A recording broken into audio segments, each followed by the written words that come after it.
Clara Winslow tomba à genoux sur le quai en bois. La lettre se froissa dans ses mains tremblantes. 3000 kilomètres. Elle avait parcouru 3000 kilomètres pour cet instant. Et maintenant, la porte venait de se claquer devant elle. La chaleur de l'été pesait sur ses épaules, mais le froid dans sa poitrine était bien pire. Elle n'avait plus rien. Pas d'argent, pas de famille, pas d'espoir. Puis des pas s'approchèrent, lents, réguliers, et une voix grave prononça des mots qui allaient tout changer. Mes jumelles ont besoin d'une mère comme vous. Si vous voulez suivre l'histoire de Clara jusqu'au bout, abonnez-vous et activez les notifications. Dites-moi en commentaire de quelle ville vous nous regardez. J'ai hâte de voir jusqu'où l'histoire de Clara va voyager à travers le monde. Le soleil d'été brûlait haut au-dessus de Copper Springs, au Texas. L'année était 1878. Clara Winslow se tenait figée sur le quai de la gare. Elle fixait la porte fermée de la plus belle maison de la ville. Martha Price ne l'avait même pas laissée entrer. Clara baissa les yeux sur la lettre dans ses mains. Les mots se brouillèrent à travers ses larmes. « Venez à Copper Springs, un poste respectable vous attend. Chambre et pension fournies. Une chance pour un nouveau départ. » Un nouveau départ? Quelle cruelle plaisanterie. Clara retourna lentement vers la gare. Ses bottes raclaient les planches de bois sèches. La chaleur de l'après-midi l'enveloppait comme une couverture de laine, épaisse et suffocante. La sueur coulait sur ses tempes, mais elle le remarquait à peine. Tout ce qu'elle entendait, c'était la voix de Martha Price. « Vous n'êtes pas celle que nous attendions. » Ces 6 mots avaient mis fin à tout. Clara atteignit le banc de la gare et s'assit lourdement. Sa petite valise reposait à ses pieds. À l'intérieur se trouvait tout ce qu'elle possédait dans ce monde. 3 robes, une paire de chaussures usées, une photographie de son défunt mari, William, et 17 $. C'était tout ce qui restait de la vie de Clara Winslow. Le chef de gare passa devant elle sans même un regard. 2 cowboys se tenaient près du guichet, riant de quelque chose. Personne ne regardait la femme assise seule sur le banc. Personne ne le faisait jamais. Clara ferma les yeux. Elle avait été stupide d'espérer. L'espoir était un luxe qu'elle ne pouvait plus se permettre. Il y a 3 ans, elle était Clara Bennett, institutrice à Boston. Elle avait épousé William Winslow, un employé d'une compagnie maritime. Ils avaient rêvé d'une maison avec un jardin, d'enfants courant dans les pièces, d'une vie bâtie sur l'amour et le travail honnête. Puis William tomba malade. La phtisie l'emporta lentement. D'abord sa force, puis son souffle, puis sa vie. Clara l'avait soigné pendant 18 mois, regardant l'homme qu'elle aimait s'évanouir comme la brume du matin. Après la mort de William, sa famille vint tout prendre. La maison nous appartient. Le frère de William avait dit, « Père l'a laissé à William, et William ne vous a rien laissé. » Mais j'étais sa femme, une femme sans enfant, sans droit, sans preuve de votre valeur. Il l'avait mise à la porte en moins d'1 semaine. Clara avait passé 2 ans à accepter n'importe quel travail qu'elle pouvait trouver. Laver le linge, récurer les sols, enseigner à des enfants dont les parents la regardaient avec pitié. La veuve qui n'avait rien. La femme qui n'avait pas réussi à donner un héritier à son mari. Puis l'annonce parut dans le Boston Herald. Femme respectable recherchée pour un poste de maison dans l'ouest du Texas. Bon salaire, chambre et pension. Répondre à Madame Martha Price, Copper Springs. Clara avait écrit immédiatement. Martha Price avait répondu avec des promesses. Un nouveau départ, une nouvelle vie loin des murmures et de la honte. Clara avait vendu son dernier bien de valeur, la broche en perlée de sa mère, pour acheter le billet de train. 3000 kilomètres, 4 jours dans des trains secoués, dormant assis sur des sièges durs, mangeant du pain rassis et espérant. Et maintenant, ceci. Clara ouvrit les yeux. L'horloge de la gare indiquait 4h30. Le prochain train vers l'est n'arriverait pas avant demain matin. Elle avait assez d'argent pour un billet de retour à Boston. Mais qu'est-ce qui l'attendait là-bas? Plus de pitié, plus de honte, plus de portes fermées. Elle n'avait rien à retrouver. Le chef de gare apparut à sa fenêtre. « Madame, la gare ferme au coucher du soleil. Vous ne pouvez pas rester ici pour la nuit. » Clara leva les yeux. « Où suis-je censé aller? » L'homme haussa les épaules. « Il y a une pension sur la rue principale. C'est Madame Cooper qui la tient. Elle a peut-être une chambre. Combien? $1 la nuit, je suppose. » Clara calcula rapidement. $1 la nuit signifiait qu'elle pouvait se permettre peut-être 2 semaines. Et après, trouver du travail dans cette ville qui l'avait déjà rejetée. Elle se leva lentement. Merci. Le chef de gare hocha la tête et se détourna. Clara ramassa sa valise. Ses épaules lui faisaient mal. Ses pieds lui faisaient mal. Son cœur était comme une pierre dans sa poitrine. Elle se dirigea vers la porte de la gare, prête à entrer dans la rue poussiéreuse et à affronter ce qui l'attendait. La porte s'ouvrit avant qu'elle ne l'atteigne. Un homme entra. Il était grand, large d'épaules. Sa peau était hâlée par le soleil. Un chapeau de cow-boy usé ombrageait son visage. Ses bottes étaient poussiéreuses d'avoir chevauché. Ses vêtements étaient simples mais propres. Il se déplaçait avec l'assurance facile d'un homme qui avait passé sa vie à travailler la terre. Clara s'écarta pour le laisser passer. Il s'arrêta un long moment. Il la regarda, pas de la façon dont les hommes regardent habituellement les femmes, pas avec faim ou dédain. Il la regarda comme on pourrait regarder un animal blessé, avec reconnaissance, avec compréhension. Vous venez de descendre du train de l'après-midi. Sa voix était grave, régulière. Clara hocha la tête. Oui. Vous allez quelque part? Clara hésita. La réponse honnête était nulle part, mais elle ne pouvait se résoudre à le dire. J'essaie de voir. L'homme étudia son visage. Quelque chose changea dans son expression. Vous avez répondu à l'annonce de Martha Price. Clara sentit sa poitrine se serrer. Comment le saviez-vous? Elle en a parlé à l'église dimanche dernier. Elle a dit qu'elle attendait quelqu'un de l'Est. Il fit une pause. Elle a dit qu'elle espérait que la femme serait convenable. Convenable. Un autre mot pour acceptable, un autre mot pour digne. Clara releva légèrement le menton. Je n'étais pas convenable. La mâchoire de l'homme se crispa. Pas de colère contre elle. Clara réalisa que c'était de la colère contre autre chose. Martha Price est une femme dure, dit-il doucement. Je suis désolé que vous ayez fait tout ce chemin pour rien. Clara ne savait pas quoi dire. La sympathie d'un étranger semblait étrange, inconfortable. Elle s'était habituée à affronter les difficultés seule. Ce n'est pas votre faute, réussit-elle à dire. L'homme retira son chapeau. Ses cheveux étaient incombants, un peu trop longs, tombant sur son front. Ses yeux étaient d'un bleu-gris comme des nuages d'orage s'accumulant sur les plaines. Je m'appelle Samuel Callahan. Les gens m'appellent Sam. Clara Winslow. Sam hocha la tête une fois. Madame Winslow, mademoiselle. Clara corrigea automatiquement.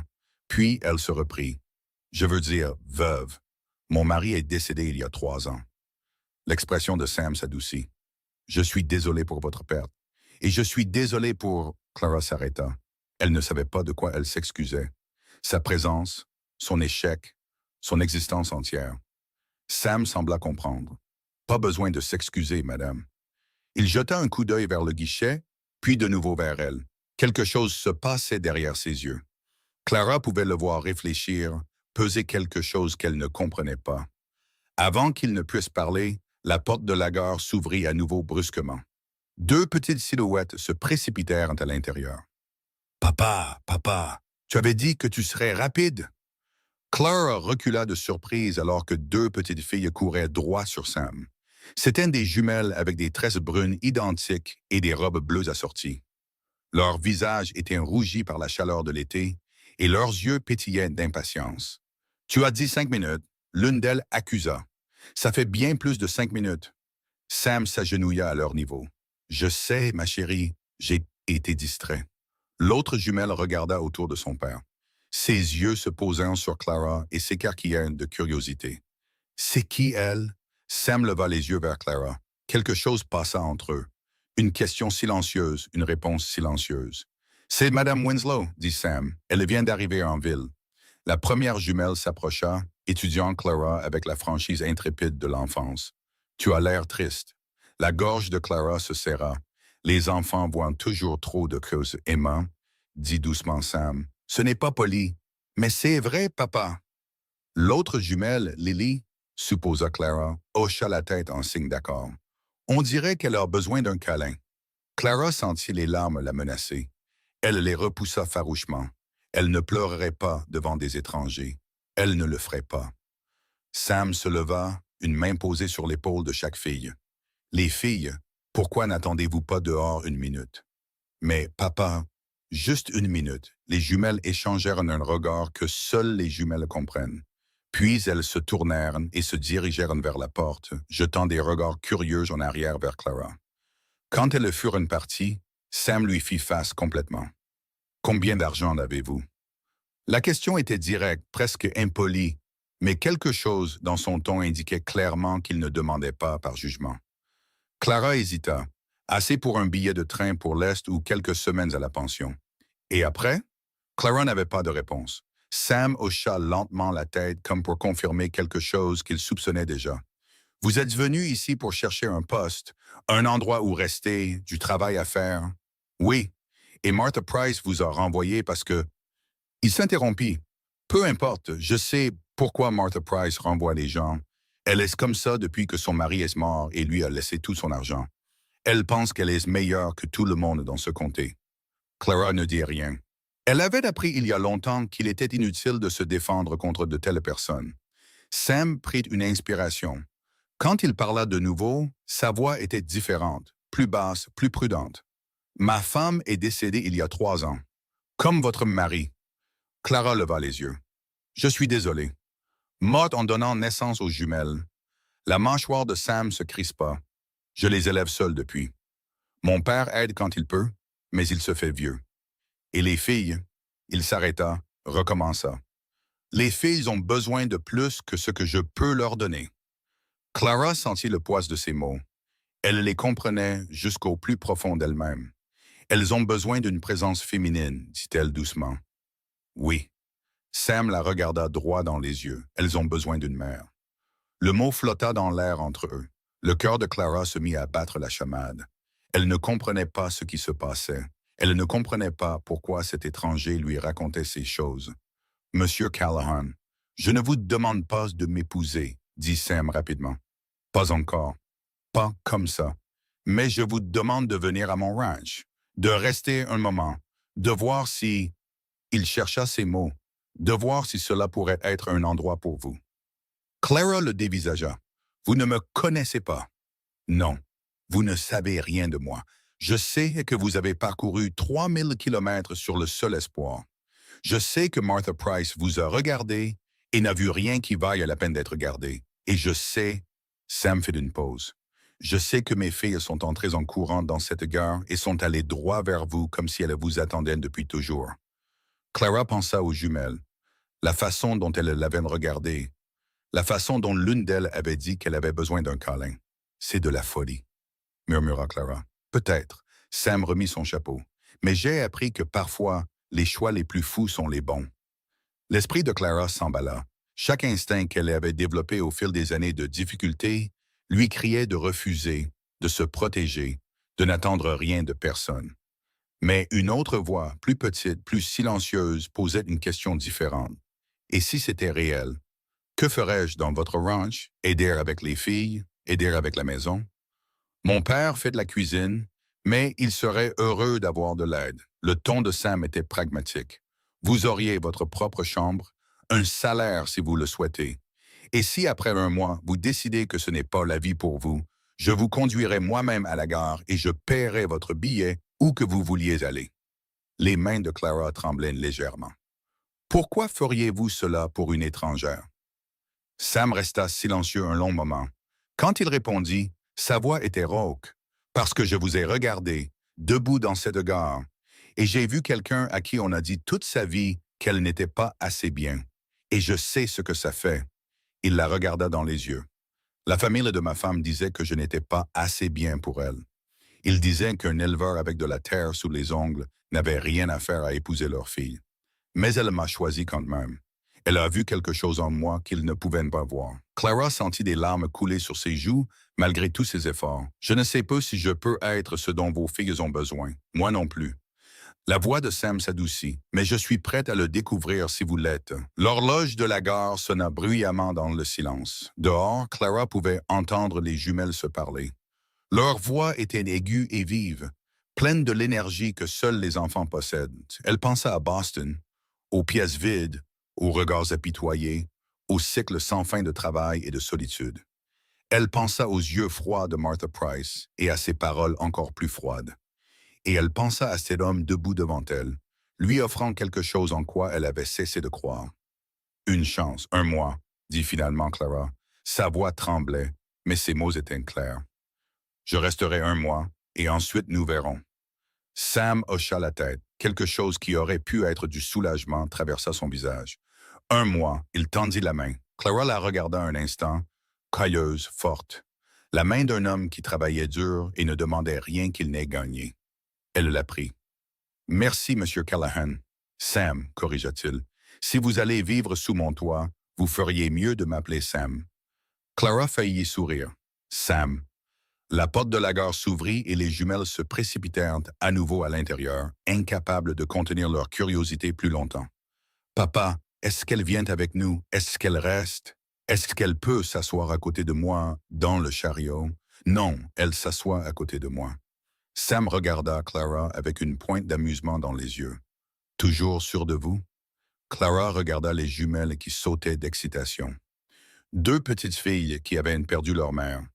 2 petites filles qui avaient couru vers une étrangère et avaient vu quelqu'un qui valait la peine d'être gardé. J'en suis sûr. Emma attrapa la main de Clara.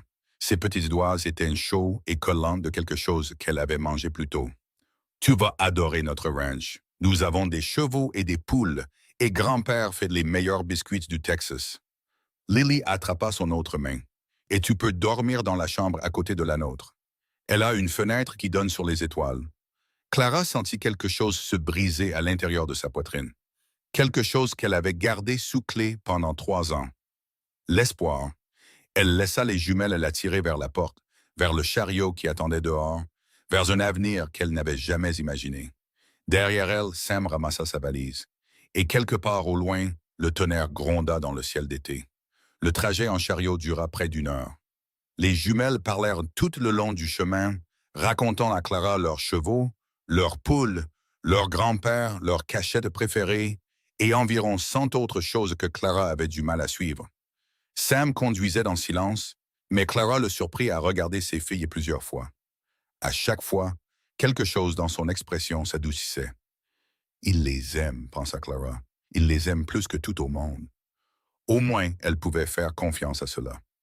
Le ranch apparut alors que le soleil commençait à descendre vers l'horizon. Une grande maison en bois se dressait au centre, entourée de granges, de clôtures et de vastes pâturages où le bétail paissait dans la lumière déclinante. « C'est la maison », annonça fièrement Emma. « Le meilleur ranch du comté », ajouta Lily. « Le 2e meilleur », corrigea Sam. « La propriété des Peterson a plus d'hectares, mais la nôtre a les meilleures personnes », dit fermement Emma. La bouche de Sam tressaillit. « Je ne peux pas contredire ça. » Le chariot s'arrêta devant la maison. Un homme plus âgé sortit de l'embrasure de la porte, s'essuyant les mains sur un chiffon. Ses cheveux étaient argentés, ses épaules encore larges malgré ses années. Son visage portait les rides de quelqu'un qui avait vécu une vie pleine et affronté ses chagrins avec dignité. « Vous êtes en retard, lança-t-il. Le dîner est prêt depuis 20 minutes. »« On a été retardé à la gare, » dit Sam en descendant du chariot. « Papa, voici Clara Winslow. Elle va rester avec nous un moment. » Les sourcils de l'homme plus âgé se haussèrent. Son regard passa de Sam à Clara, aux jumelles et de nouveau à Sam. « Ah oui? Oui, monsieur, » dit Clara en descendant prudemment. « J'espère que je ne dérange pas. » Dérangé, le vieil homme réfléchit au mot. « Eh bien, nous verrons ça. Je suis Jacob Callahan. Vous pouvez m'appeler Jacob ou vous pouvez ne pas m'appeler du tout. Ne m'appelez simplement pas Monsieur Callahan. Ça me donne l'impression d'être un banquier. » Clara sentit un petit sourire se dessiner sur ses lèvres. Jacob, alors. Jacob l'étudia un long moment. Ce qu'il vit sembla le satisfaire, car il hocha la tête une fois et s'écarta. « Eh bien, entrez. La nourriture refroidit et je ne cuisine pas pour les gens qui laissent de bons biscuits se perdre. » Les jumelles se précipitèrent à l'intérieur, criant pour savoir qui s'assiérait où. Sam porta la valise de Clara vers la maison. Clara resta un instant dans l'air chaud du soir. Derrière elle se trouvait la route qui ramenait à la ville, à la Camorre, à tout ce qu'elle avait essayé de laisser derrière elle. Devant elle se trouvait une maison pleine d'étrangers, et quelque part entre ces 2 chemins se trouvait le reste de sa vie. Clara prit une inspiration, puis elle avança. La cuisine était chaude et pleine de bonnes odeurs. Jacob avait préparé du poulet rôti, des pommes de terre, des biscuits frais et une tarte qui refroidissait sur le rebord de la fenêtre. Les jumelles grimpèrent sur leurs chaises avec une aisance consommée, bavardant toujours sur tout et rien. « Assieds-toi ici, » ordonna Emma, en tapotant la chaise à côté d'elle. « Non, ici, » insista Lily en montrant l'autre côté.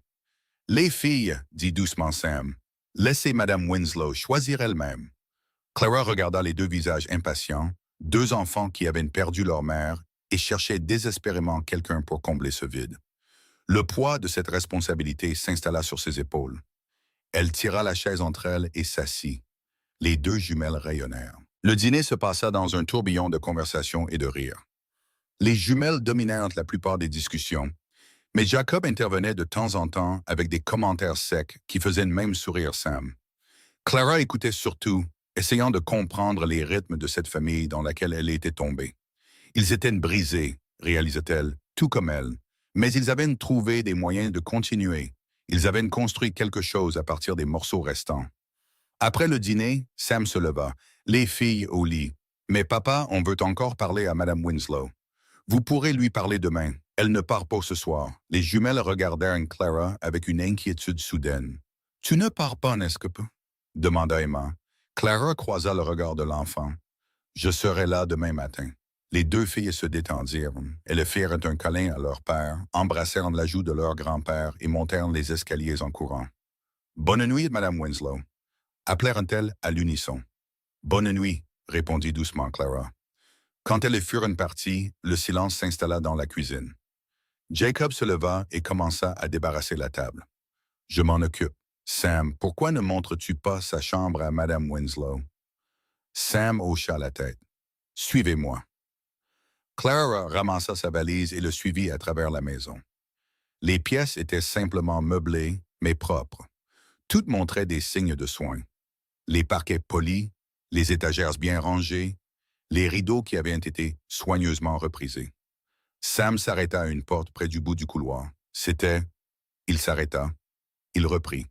Cette chambre n'a pas été utilisée depuis un moment. Mais elle est propre. Il y a des draps frais. Clara comprit ce qu'il avait failli dire. C'était la chambre de sa femme ou leur chambre commune. « Merci, » dit-elle doucement. Sam ouvrit la porte.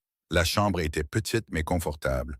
Un lit avec une couverture matelassée, une commode avec un miroir, une fenêtre qui donnait sur le ciel qui s'assombrissait. « Si vous avez besoin de quelque chose... »« Je vais bien. » Sam hésita sur le seuil. « Madame Winslow. » Clara. Elle le corrigea. « Si je vous appelle Sam, vous devriez m'appeler Clara. » Quelque chose vacilla dans ses yeux. « Clara, je veux que vous sachiez... » Il chercha ses mots. « Je sais que c'est étrange. Je sais que vous n'avez aucune raison de me faire confiance, mais je pensais ce que j'ai dit à la gare. Je ne cherche pas à profiter de la situation. Il s'arrêta. « Mes filles méritent mieux que ce que j'ai pu leur donner seul. Et je pense, j'espère, que peut-être vous aussi. » Clara sentit son cœur se serrer d'une douleur qu'elle pensait avoir enterrée depuis longtemps. « Je ne sais pas si je mérite encore quoi que ce soit, » admit-elle. L'expression de Sam s'adoucit. « C'est quelque chose que nous avons en commun. » Il se tourna pour partir, puis s'arrêta. « Pour ce que ça vaut, » dit-il sans se retourner. « Je pense que Martha Price a fait une erreur aujourd'hui. Une grosse erreur. » Puis il partit, ses pas s'estompant dans le couloir. Clara resta seule dans la pièce silencieuse. Dehors, les premières étoiles apparaissaient dans le ciel d'été. Quelque part au loin, un coyote hurla. Elle se dirigea vers la fenêtre et regarda la vaste terre vide s'étendant jusqu'à l'horizon. Elle était venue au Texas pour chercher un travail. Elle avait trouvé tout autre chose.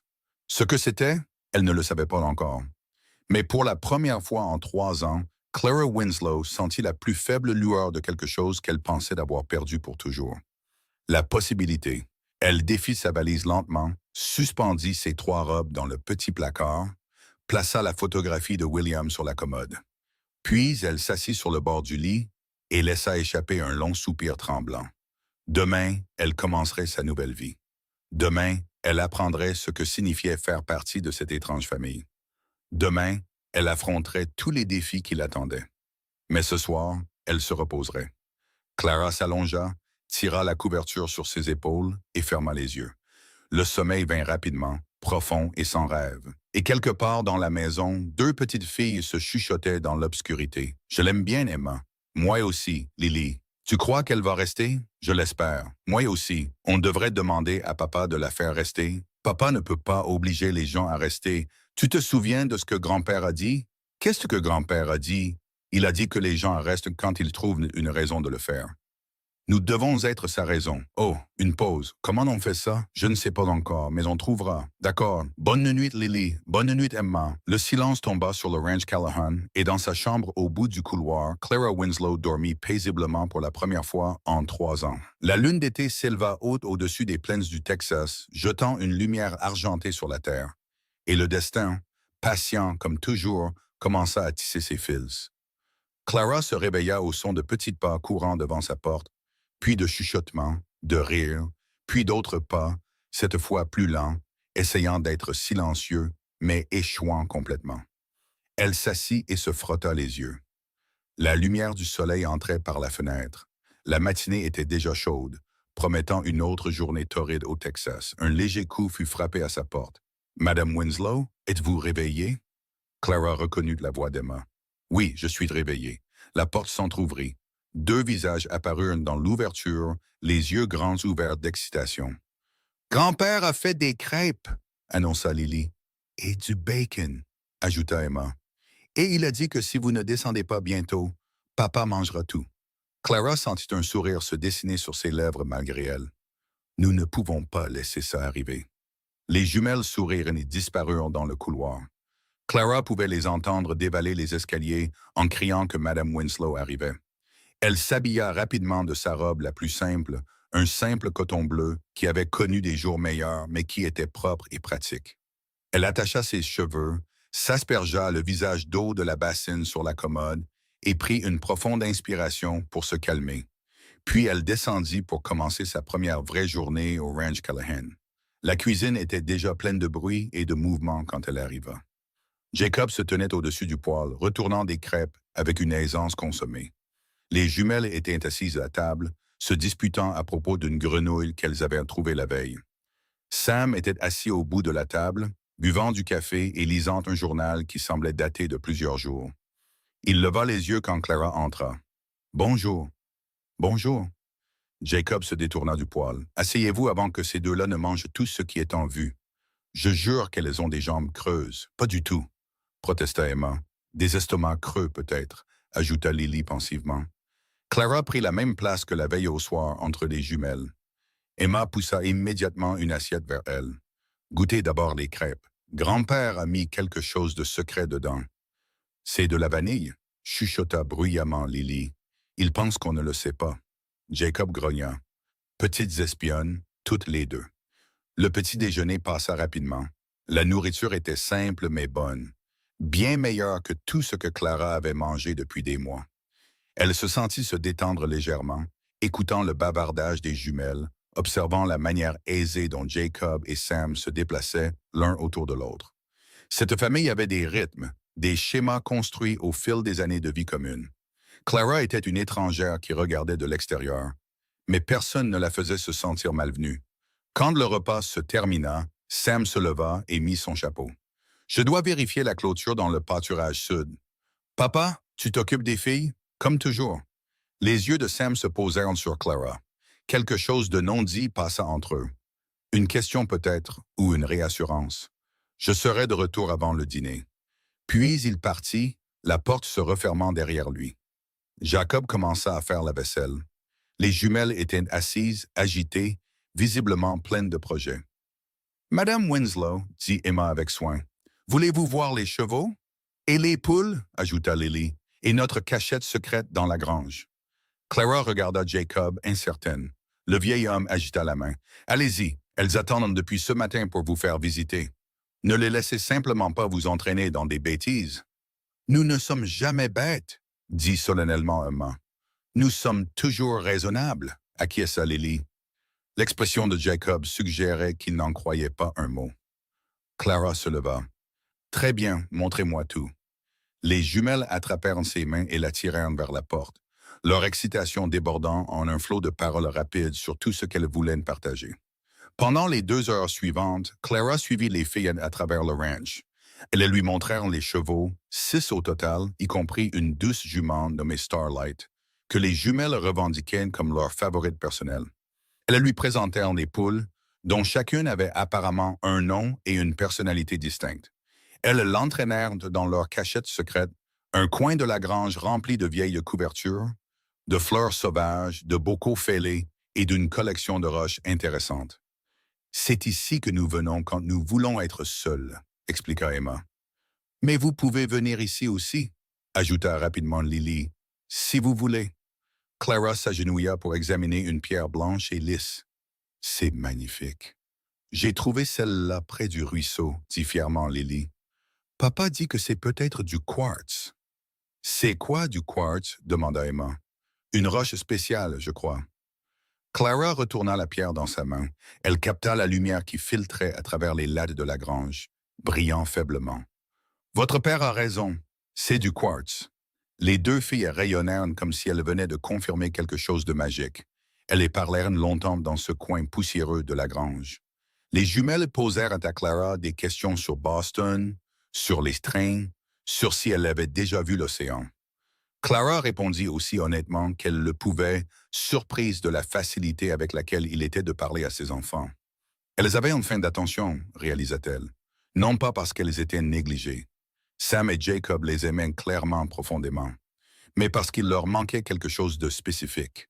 Une présence maternelle, une voix de femme, quelqu'un qui écouterait leurs petits soucis avec une patience particulière que seule une mère pouvait donner. Clara n'avait jamais été mère. William était mort avant qu'il ne puisse avoir d'enfant. Mais assise dans cette grange, regardant ces deux filles partager leurs trésors et leurs secrets, elle sentit quelque chose s'agiter en elle, quelque chose qui ressemblait dangereusement à un sentiment d'appartenance. La matinée s'écoula. Jacob les appela pour le déjeuner, des sandwichs et de la limonade fraîche, puis mit les jumelles au travail pour l'aider à désherber le potager. « Madame Winslow, vous pouvez vous reposer, dit-il. Vous êtes une invitée, pas une employée. » Clara secoua la tête. « Je préfère aider. » Jacob l'étudia un instant, puis hocha la tête. « Très bien alors, il y a de la couture à faire. Le panier est dans le salon. Ces filles déchirent leurs vêtements plus vite que je ne peux les raccommoder. » Clara trouva le panier de couture et s'installa dans un fauteuil près de la fenêtre. Le travail était familier. Elle avait raccommodé ses propres vêtements pendant des années et c'était étrangement apaisant. Par la fenêtre, elle pouvait voir Jacob et les jumelles travailler dans le jardin, leur voix portée par la brise d'été. Elle était à mi-chemin de la réparation d'un trou dans l'une des robes d'Emma quand des pas résonnèrent sur le porche.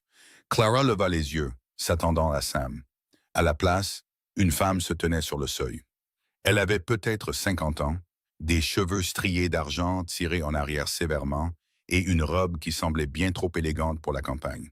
Son visage était dur, ses yeux encore plus perçants, et sa bouche était figée en une fine ligne de mécontentement. L'estomac de Clara se noua. Martha Price. « Alors, c'est vrai, dit Martha, sa voix tranchante comme du verre. Samuel Callahan a fait entrer une étrangère dans sa maison. » Clara posa la couture et se leva lentement. « Madame Price, vous savez qui je suis. Bien. » Martha entra sans y être invitée. Ses yeux balayèrent la pièce, cataloguant tout. « J'ai entendu des rumeurs en ville ce matin. Je ne les ai pas crues. Samuel a toujours été sensé. Mais vous, voilà.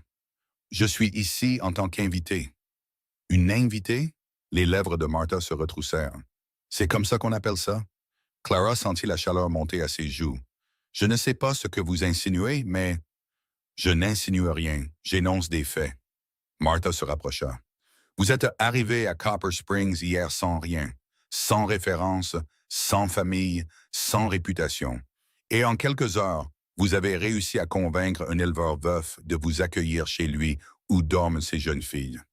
Ce n'était pas comme ça. Alors dites-moi comment c'était. » Les mains de Clara tremblaient légèrement. Elle les pressa contre sa jupe pour le cacher. « Monsieur Callahan m'a offert un emploi temporaire. J'ai accepté. Il n'y a rien d'inconvenant à cela. » Martha rit, un son froid et cassant. « Rien d'inconvenant. Une femme seule vivant sous le toit d'un homme seul. Dans quel monde est-ce convenable? Le père de Sam vit ici. Les enfants vivent ici. J'ai ma propre chambre. » Des excuses. Martha agita la main avec dédain. Je suis venu ici pour vous donner un avertissement juste, Madame Winslow. Cette ville a des normes. Cette communauté a des attentes. Si vous pensez que vous pouvez simplement arriver et... Ça suffit. Les deux femmes se tournèrent. Jacob se tenait sur le seuil, son visage buriné dur comme la pierre. Martha Price, dit-il d'un ton égal, vous n'avez pas été invitée dans ma maison. Le sang-froid de Martha vacilla. Jacob, je ne faisais que... J'ai entendu ce que vous faisiez et je vous demande de partir maintenant. J'essaie de protéger la réputation de cette famille. Notre réputation n'a pas besoin de votre protection. Elle ne l'a jamais eue. Les yeux de Martha se rétrécirent. Vous faites une erreur, Jacob, vous deux. Quand cette ville apprendra quel genre de femme vous avez fait entrer chez vous, ils apprendront que nous avons accueilli quelqu'un qui avait besoin d'aide, l'interrompit Jacob. Comme nous l'avons toujours fait, comme le font les gens décents. Le visage de Martha rougit de colère. Elle se tourna vers Clara une dernière fois. Vous ne tiendrez pas ici.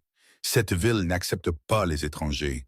Et quand vous échouerez, quand Samuel vous mettra à la porte de la même manière que moi, souvenez-vous que je vous avais prévenu. Puis elle sortit de la maison en trombe, la porte claquant derrière elle. Le silence tomba. Les genoux de Clara se dérobèrent. Elle s'assit lourdement dans le fauteuil. Jacob se dirigea vers la fenêtre et regarda la calèche de Martha disparaître sur la route. « Ne la laissez pas vous monter la tête, dit-il doucement. Elle me déteste. Martha Price déteste tout le monde, depuis que son mari est mort et lui a laissé plus d'argent que de bon sens. » Jacob se tourna pour lui faire face. « Elle voulait épouser Sam, vous savez, il y a 2 ans. Elle a clairement fait connaître ses intentions lors d'une réunion à l'église. » Clara leva les yeux, surprise. « Que s'est-il passé? » Sam lui a dit non, poliment mais fermement. Il a dit qu'il n'était pas prêt à se remarier. Et même s'il l'était, elle n'était pas le genre de femme dont ses filles avaient besoin. L'expression de Jacob s'adoucit légèrement. Martha n'accepte pas bien le rejet. Jamais. Alors, elle va me créer des problèmes. Elle essaiera, mais cette ville n'est pas entièrement composée d'imbéciles. Beaucoup de gens se souviennent de qui est vraiment Martha et de ce qu'elle est vraiment. Clara joignit ses mains, essayant de les empêcher de trembler. Peut-être que je devrais partir avant de causer plus de problèmes à votre famille. Jacob traversa la pièce et s'assit en face d'elle. Laissez-moi vous dire quelque chose, Clara Winslow. Mon fils est rentré hier soir avec l'air plus vivant qu'il ne l'a été en 3 ans. Ses fils à lui se sont réveillés ce matin, excités par quelque chose pour la première fois depuis la mort de leur mère. Et vous voulez vous enfouir parce qu'une femme amère a dit quelques mots durs. La gorge de Clara se serra. Je ne veux pas causer de problèmes à des gens qui ont été gentils avec moi. Les problèmes arrivent, qu'on les invite ou non. La question est de savoir si nous les affrontons ensemble ou seuls. Jacob se pencha en arrière. Vous êtes la bienvenue ici aussi longtemps que vous voudrez rester. Ne laissez pas Martha Price décider de votre avenir pour vous. Clara refoula ses larmes. Vous me connaissez à peine. J'en sais assez. Jacob se leva et se dirigea vers la porte. Maintenant, finissez cette couture. Emma porte cette robe déchirée depuis 1 semaine parce que je ne sais pas coudre pour un sou. Il disparut à l'extérieur, laissant Clara seule avec ses pensées. Elle reprit l'aiguille et le fil avec des mains tremblantes. Puis, lentement, elle se mit à coudre. L'après-midi passa tranquillement. Clara termina la couture, puis aida Jacob à préparer le dîner. Les jumelles revinrent d'une aventure près du ruisseau, boueuses et heureuses, et pleines d'histoires sur une tortue qu'elles avaient presque attrapée. Sam rentra à la maison alors que le soleil commençait à se coucher. Il avait de l'air fatigué mais satisfait. Le genre de fatigue qui vient d'un travail honnête bien fait. « La clôture est réparée », annonça-t-il en accrochant son chapeau près de la porte. « Elle devrait tenir au moins jusqu'à la fin de l'été. »« Bien, » dit Jacob. « Lave-toi. Le dîner est presque prêt. » Les yeux de Sam trouvèrent Clara de l'autre côté de la cuisine. Quelque chose vacilla en eux, une question. Clara fit un petit signe de tête. Plus tard, ils mangèrent ensemble en famille, comme la veille. Les jumelles parlèrent de leur journée, de comment elles avaient montré à Madame Winslow les chevaux, les poules et la cachette secrète. Clara écoutait et souriait, essayant de ne pas penser aux paroles de Martha Price. Après le dîner, Sam envoya les filles se laver pour aller au lit. Jacob se retira dans sa chambre avec un livre et Clara se retrouva seule avec Sam sur le porche, regardant les étoiles apparaître une par une. Pendant un long moment, aucun d'eux ne parla. Puis Sam dit « Mon père m'a parlé de la visite de Martha. » Les épaules de Clara se tendirent. « Je suis désolé, je ne voulais pas causer de problème. »« Vous n'avez rien causé. Martha cause ses propres problèmes, toujours. » Clara regarda le ciel qui s'assombrissait. Elle dit que la ville ne m'acceptera pas, que je ne tiendrai pas. La croyez-vous? Clara réfléchit attentivement à la question. Je ne sais pas. Je n'ai jamais été doué pour durer quelque part. Sam se tourna pour la regarder. Dans la lumière déclinante, son visage était difficile à lire. Puis-je vous dire quelque chose sur ma femme? Clara hocha la tête. Elle s'appelait Sarah. Elle a grandi dans une grande ville, San Antonio. Sa famille avait de l'argent. Il pensait qu'elle était folle de vouloir épouser un éleveur du fin fond de nulle part. La voix de Sam était calme, régulière. Quand elle est arrivée ici, la ville ne l'a pas acceptée non plus. On disait qu'elle était trop chic, trop fragile.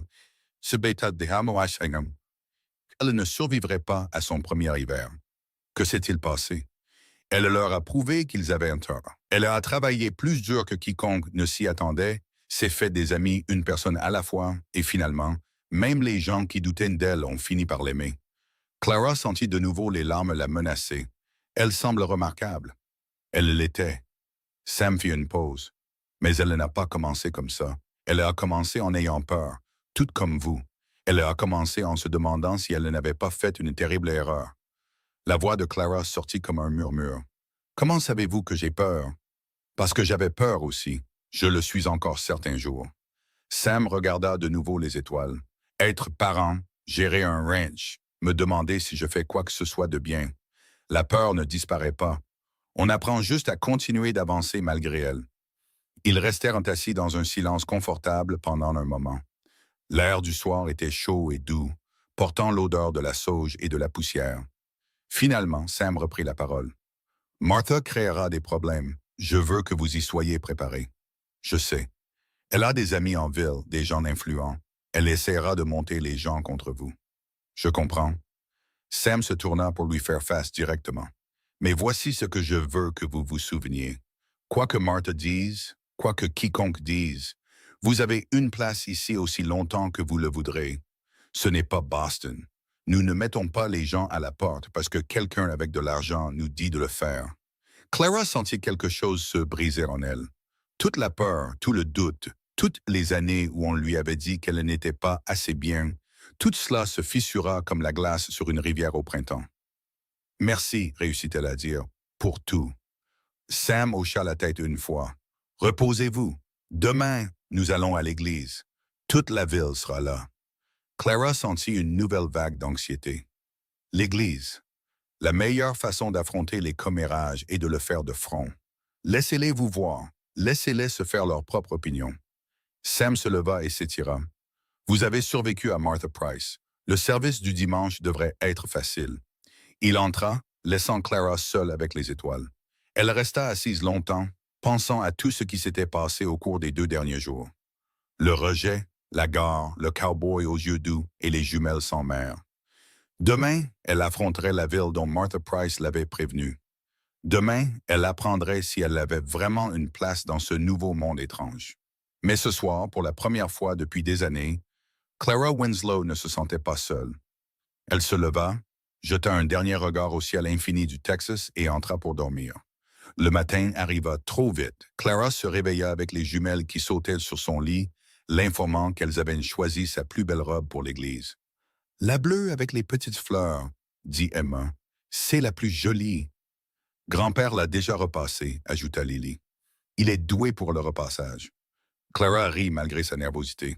« Merci à vous deux, c'est très attentionné. » Le petit déjeuner fut rapide. Jacob avait fait des biscuits et des œufs, mangés à la hâte pendant que tout le monde se préparait pour le trajet en ville. Les jumelles portaient des robes blanches assorties avec des rubans bleus dans les cheveux. Sam portait une chemise propre et son bon chapeau. Jacob avait l'air distingué dans un gilet qui avait clairement vu de nombreux services du dimanche, et Clara portait la robe bleue avec les petites fleurs, se sentant à la fois reconnaissante et terrifiée. Le trajet en chariot jusqu'à la ville dura 40 minutes. Les jumelles chantaient des chansons et jouaient à des devinettes. Sam conduisait dans un silence confortable. Clara essayait de respirer normalement et échouait la plupart du temps. Copper Springs apparut progressivement à l'horizon, un amas de bâtiments en bois le long d'une rue principale poussiéreuse. Les gens se rassemblaient déjà devant la petite église blanche au centre de la ville. Le cœur de Clara se mit à battre la chamade. « Souvenez-vous, » dit doucement Sam, « tête haute, ne vous excusez pas d'exister. » Clara hocha la tête. Elle pouvait le faire. Elle avait survécu à pire. Ils arrivèrent à l'église et Sam aida tout le monde à descendre du chariot. Les gens regardaient. Clara pouvait sentir leurs yeux sur elle. Des chuchotements se propagèrent comme des ondulations dans un étang. La famille de Callahan se dirigea vers l'entrée de l'église, ensemble. Et c'est alors que Martha Price se mit directement sur leur chemin. « Samuel », sa voix porta à travers la foule, « je vois que vous avez amené votre invité pour prier avec nous. » Tous les yeux se tournèrent vers eux. L'expression de Sam resta calme. « Bonjour, Martha. Belle journée pour l'église. » En effet, les yeux de Martha se posèrent sur Clara. « Madame Winslow, j'espère que vous avez réfléchi à notre conversation. » Clara sentit son visage rougir, mais elle garda une voix ferme. « J'ai réfléchi à beaucoup de choses, Madame Price. Avez-vous réfléchi à l'exemple que vous donnez à ces enfants, vivant sous le toit d'un homme qui n'est pas votre mari? » Des halètements parcoururent la foule. Les jumelles se pressèrent contre les côtés de Clara, la confusion et la peur dans leurs jeunes visages. Sam s'avança. « Ça suffit, Martha. »« Vraiment? » La voix de Martha s'éleva. « Cette ville mérite de connaître la vérité.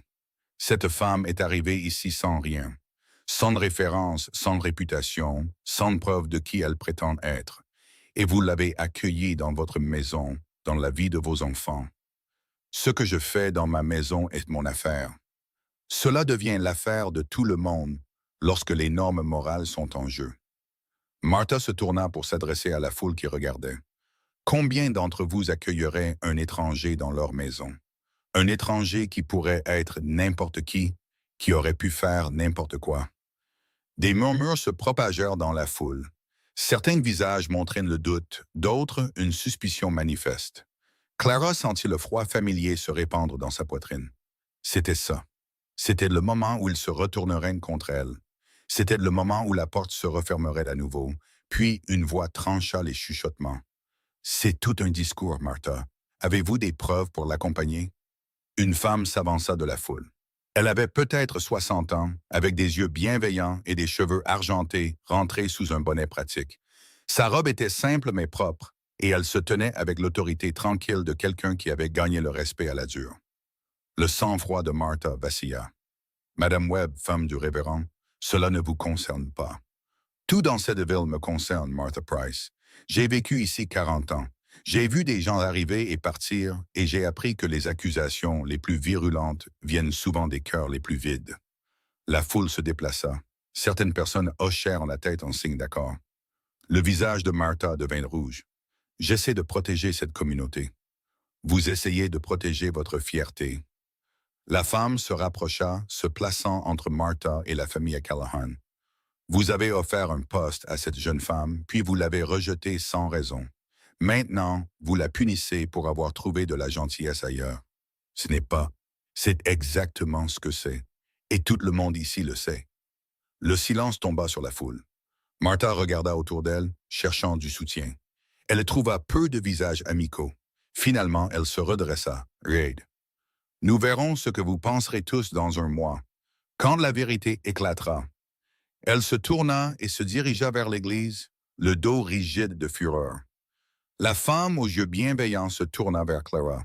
« Je suis Helen Webb. Mon mari est le révérend ici. Bienvenue à Copper Springs. » La voix de Clara tremblait. « Merci, Madame Webb. Appelez-moi Helen et ne me remerciez pas encore. Je viens de me faire une ennemie pour nous deux. » Elle sourit chaleureusement. « Venez vous asseoir avec moi pendant le service. Le bon Dieu sera heureux de vous voir, peu importe ce que pense Martha Price. » Le service passa dans un flou. Clara était assise entre les jumelles, avec Sam et Jacob à proximité, et Helen Webb assez proche pour lui lancer des regards rassurants. Le révérend parla de pardon et de communauté. Que ce soit par coïncidence ou à dessein, Clara ne pouvait le dire. Après, les gens s'approchèrent lentement des Callahan. Certains étaient des éleveurs et des fermiers amicaux qui connaissaient bien Sam et Jacob. D'autres étaient prudents, jaugeant Clara avec des yeux attentifs, mais personne n'était ouvertement hostile. Martha Price se tenait dans un coin, regardant avec une fureur à peine dissimulée. Alors qu'il retournait au chariot, Clara entendit deux femmes parler. « Avez-vous vu le visage de Martha? J'ai cru qu'elle allait prendre feu. Bien faite pour elle. Tout le monde sait qu'elle a jeté son dévolu sur Sam Callahan depuis la mort de sa femme. Le pauvre homme mérite un peu de bonheur. Ses petites filles aussi. » Clara fit semblant de ne pas entendre, mais quelque chose de chaud vacilla dans sa poitrine. Peut-être, juste peut-être, que cette ville n'était pas entièrement perdue pour Martha Price. Le trajet de retour fut silencieux. Les jumelles s'endormirent l'une contre l'autre, fatiguées par l'excitation. Jacob somnolait à l'arrière du chariot. Sam conduisait dans un silence pensif. Clara regardait la terre défiler, une prairie sans fin s'étendant vers des collines lointaines. Cet endroit ne ressemblait en rien à Boston, à aucun endroit où elle avait jamais été.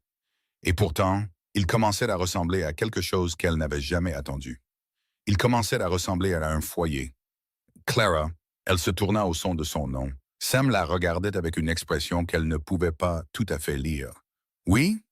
Vous vous êtes bien débrouillé aujourd'hui, en tenant tête à Martha, en vous tenant devant cette foule. » Clara haussa légèrement les épaules. « J'étais terrifiée. »« Je sais, mais vous l'avez fait quand même, c'est ce qui compte. » Ils conduisirent en silence pendant un autre moment. Puis Sam reprit la parole. « Ma femme disait que le courage n'est pas l'absence de peur. C'est décider que quelque chose compte plus que la peur. » Clara réfléchit à cela. « Qu'est-ce qui compte le plus pour vous? » Sam jeta un coup d'œil à ses filles endormies. « Elle, toujours elle. » Clara comprit. Elle comprit parfaitement. Quand ils arrivèrent à la maison, Sam porta les jumelles à l'intérieur, tandis que Jacob allait voir les animaux. Clara resta sur le porche, regardant le soleil se coucher vers l'horizon ouest. La journée avait été épuisante, émotionnellement drainante, pleine de confrontations et de doutes. Mais elle y avait survécu. Et demain, elle se réveillerait dans cette maison avec ses gens et recommencerait. Pour la première fois de sa vie, Clara Winslow attendait demain avec impatience. La porte moustiquaire s'ouvrit derrière elle. Sam sortit après avoir mis les filles au lit. « Elles ont demandé de tes nouvelles, dit-il.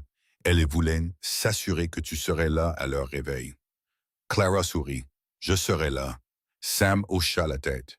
Quelque chose changea dans son expression. Quelque chose de plus chaleureux, de plus ouvert qu'auparavant. « Clara, je dois te dire quelque chose. » Clara se tourna pour lui faire face. « Qu'est-ce que c'est? » « Je suis content que tu sois resté. Je sais que ça n'a pas été facile. Je sais que Martha a rendu les choses plus difficiles, mais... » Il chercha ses mots. « Je suis content que tu sois là. » Clara sentit son cœur battre plus vite. « Je suis contente aussi. » Ils restèrent là un long moment, deux personnes qui avaient connu la perte et la solitude, trouvant leur chemin vers quelque chose de nouveau. Puis Sam s'éclaircit la gorge. « Je devrais aller voir les chevaux. Bonne nuit, Clara. »« Bonne nuit, Sam. » Il se dirigea vers la grange et Clara le regarda partir. Puis elle entra, monta les escaliers et s'allongea dans la chambre qui devenait lentement la sienne. Dehors, les étoiles du Texas brillaient de mille feux contre l'obscurité. Et quelque part dans la nuit, un nouveau chapitre commençait. 2 semaines passèrent plus vite que Clara ne s'y attendait. Chaque matin, elle se réveillait au rire des jumelles. Chaque soir, elle s'asseyait sur le porche à regarder le coucher de soleil avec Sam. Chaque jour ressemblait plus à un foyer que le précédent. Mais Martha Price n'avait pas oublié. Clara le découvrit un mardi matin, alors qu'elle se rendait en ville avec Jacob pour acheter des provisions. Au moment où ils entrèrent dans le magasin général, les conversations cessèrent. Les gens qui lui avaient souri après l'église détournaient maintenant le regard. La femme du commerçant traversa de l'autre côté du magasin. Jacob le remarqua immédiatement. Sa mâchoire se crispa. « Bonjour, Harold, » dit-il au commerçant. « J'ai besoin de farine, de sucre et de quelques clous. » Harold hocha la tête avec raideur. « Je vais vous chercher ça. » Clara fit semblant d'examiner un rouleau de tissu, mais elle pouvait sentir les regards dans son dos. Des chuchotements sifflaient dans le magasin comme des serpents. J'ai entendu dire qu'elle a fui des dettes dans l'Est. Aucune preuve qu'elle ait jamais été mariée. Pauvre Samuel, se faire avoir par une telle femme. Les mains de Clara tremblaient. Elle reposa le tissu et sortit. La chaleur de l'été la pressait, mais le froid à l'intérieur était pire. Jacob sortit quelques minutes plus tard, le visage sombre. « Qu'ont-ils dit ?» demanda Clara doucement.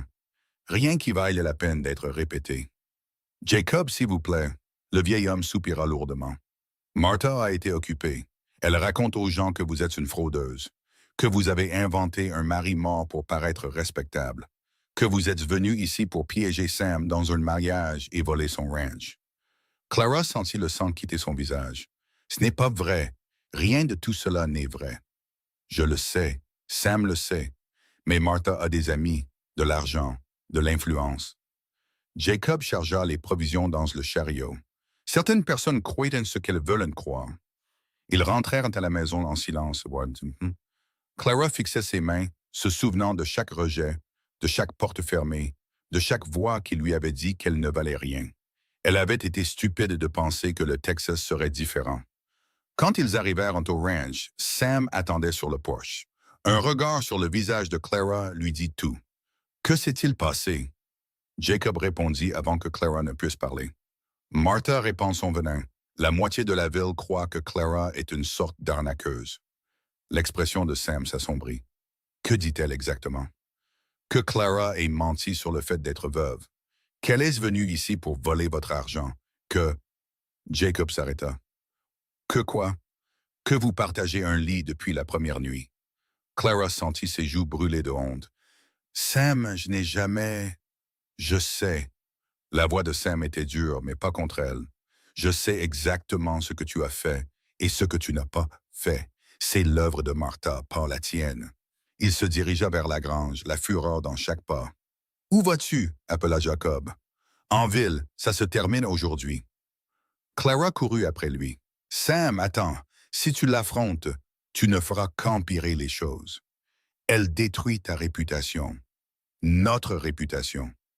Tu veux que je ne fasse rien? Je veux que tu réfléchisses. » Clara attrapa son bras. « Martha veut que tu sois en colère. Elle veut que tu fasses une scène. C'est comme ça qu'elle gagne. » Sam s'arrêta. Sa poitrine se soulevait d'une rage à peine contenue. « Alors, que suggères-tu? » Clara prit une inspiration tremblante. « Je ne sais pas. Mais foncer en ville n'aidera pas. » Ils restèrent là, engagés dans une lutte silencieuse. Finalement, les épaules de Sam s'affaissèrent. « Bien, mais si elle continue, alors nous nous en occuperons ensemble. » Sam la regarda un long moment. Quelque chose changea dans ses yeux. Quelque chose de plus profond que la gratitude. « Ensemble, » répéta-t-il doucement. Les jours suivants furent tendus. Les jumelles sentaient que quelque chose n'allait pas, mais ne comprenaient pas quoi. Clara essayait de garder les choses normales pour elle, mais chaque rire semblait forcé. Puis le jeudi arriva. Clara étendait le linge quand Emma arriva en courant de la maison. « Madame Winslow! Madame Winslow! Quelqu'un arrive! » Clara se protégea les yeux du soleil.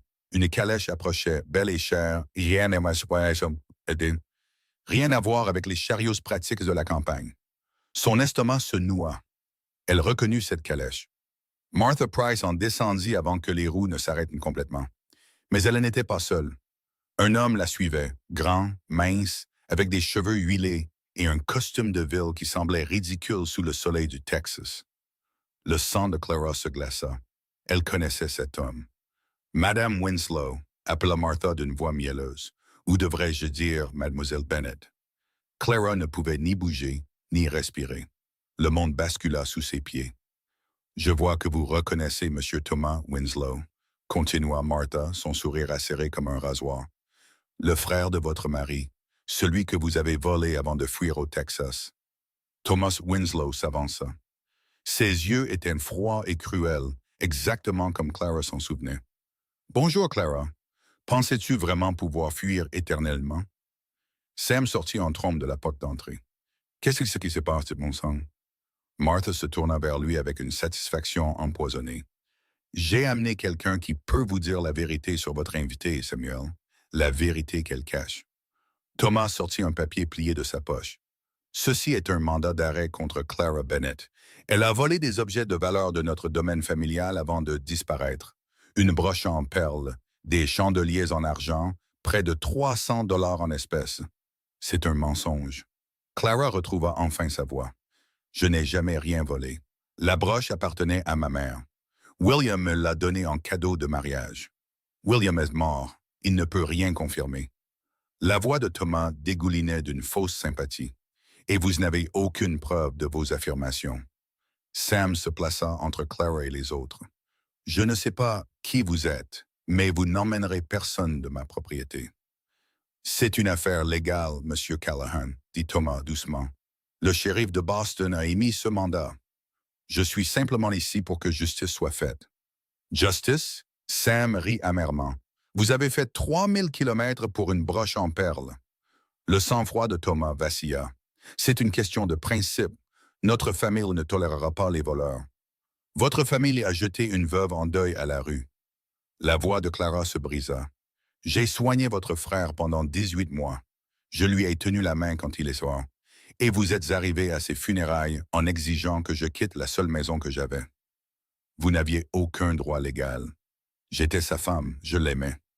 Les jumelles apparurent sur le seuil, leur visage pâle de peur. Emma serra la main de Lily. « Papa, que se passe-t-il? » Sam se tourna. Les filles, rentrez à l'intérieur, maintenant. Mais, maintenant, les jumelles se retirèrent, les yeux grands ouverts et effrayés. Martha s'avança, sa voix dégoulinant d'une fausse inquiétude. « Vous voyez, Samuel, c'est la femme que vous avez accueillie dans votre maison, dans la vie de vos filles. Une menteuse et une voleuse. La seule menteuse que je vois, c'est vous, Martha. » Le sourire de Martha disparut. « Attention, Samuel, toute la ville connaît déjà la vérité. Soutenez-la et vous perdrez tout. Votre réputation, vos affaires, peut-être même vos enfants. » Clara sentit les mots comme un coup physique. La menace était claire.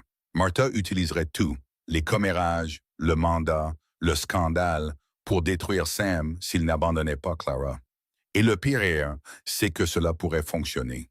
Clara recula de Sam. « Elle a raison. » Sam se tourna brusquement vers elle. « Quoi? » « Elle a raison.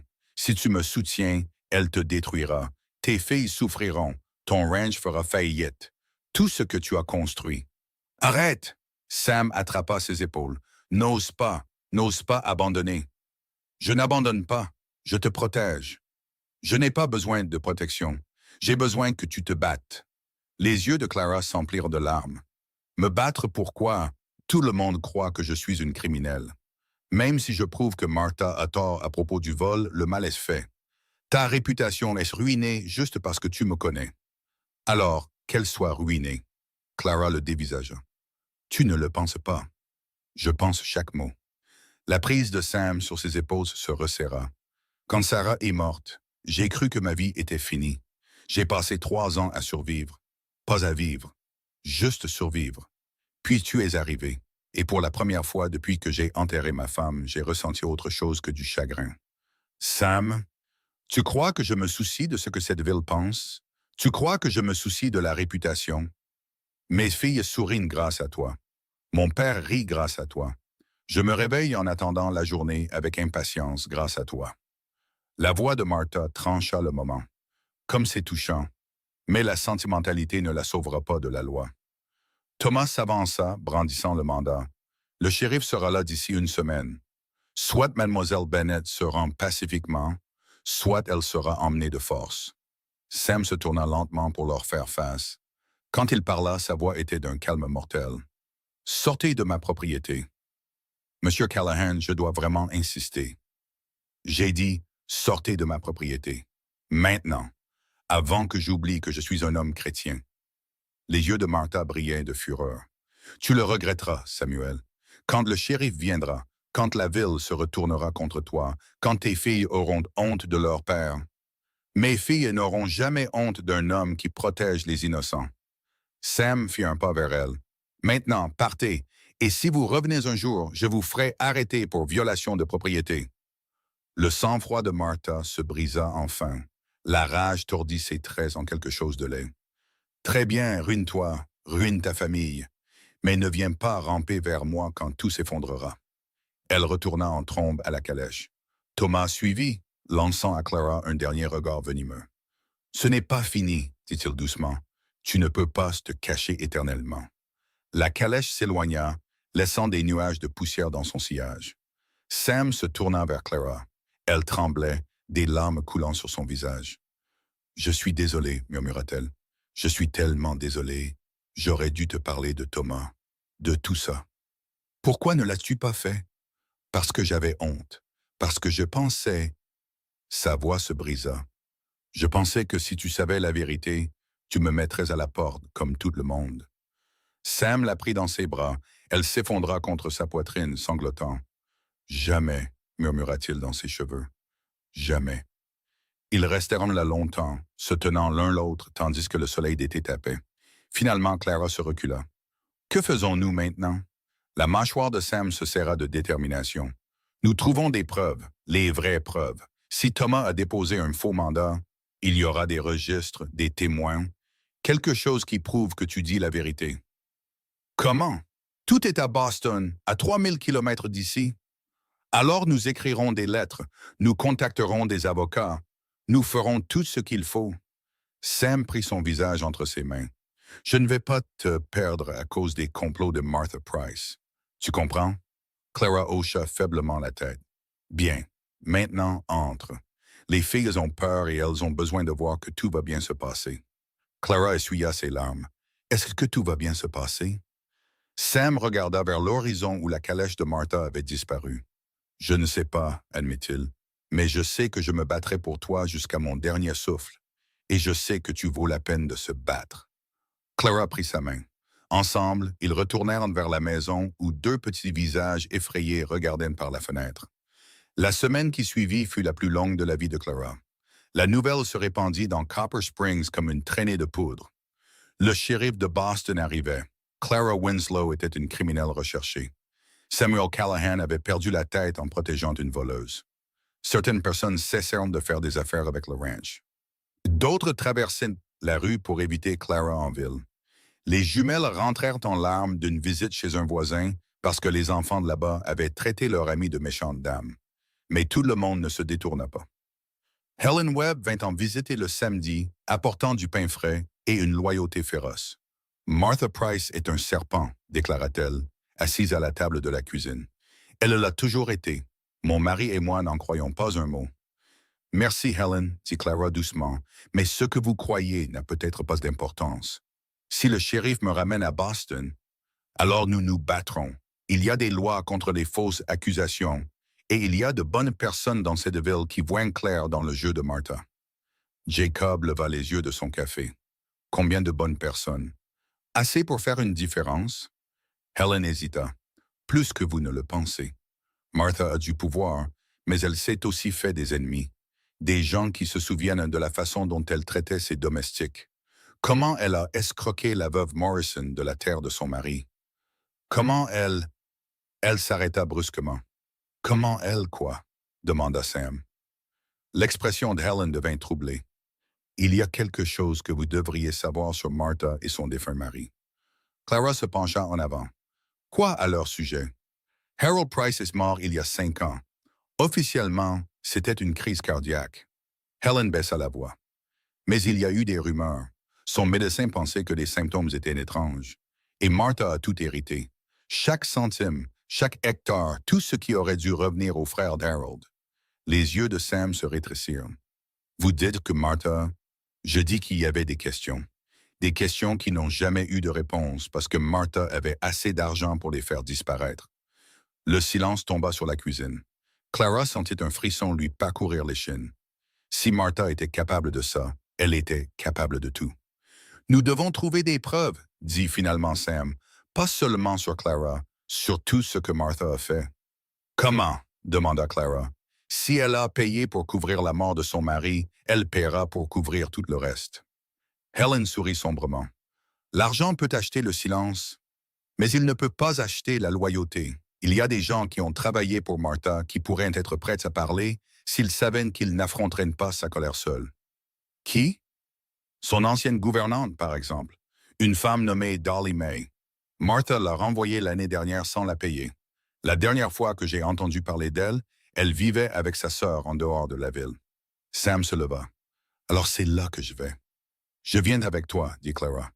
Non, tu devrais rester ici avec les filles.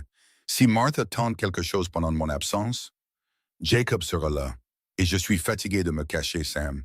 Si nous nous battons, nous le faisons ensemble. Sam la regarda un long moment, puis il hocha la tête.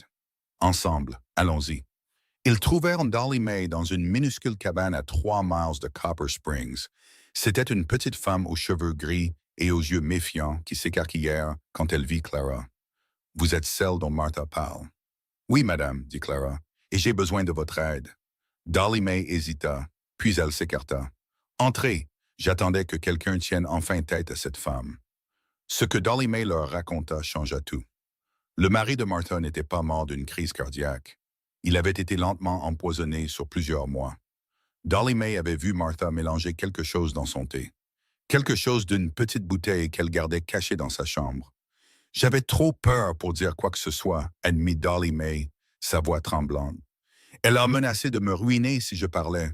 Elle a dit que personne ne croirait d'une servante plutôt qu'une riche veuve. »« Avez-vous encore des preuves? » demanda Sam. « La bouteille, des lettres, n'importe quoi. »« J'ai quelque chose de mieux. » Dolly May fouilla dans une vieille malle et en sortit un journal en cuir. Harold tenait un journal. Il soupçonnait sa femme d'essayer de le tuer. Il a tout noté, les symptômes, ses peurs, même des dessins de la bouteille que Martha utilisait.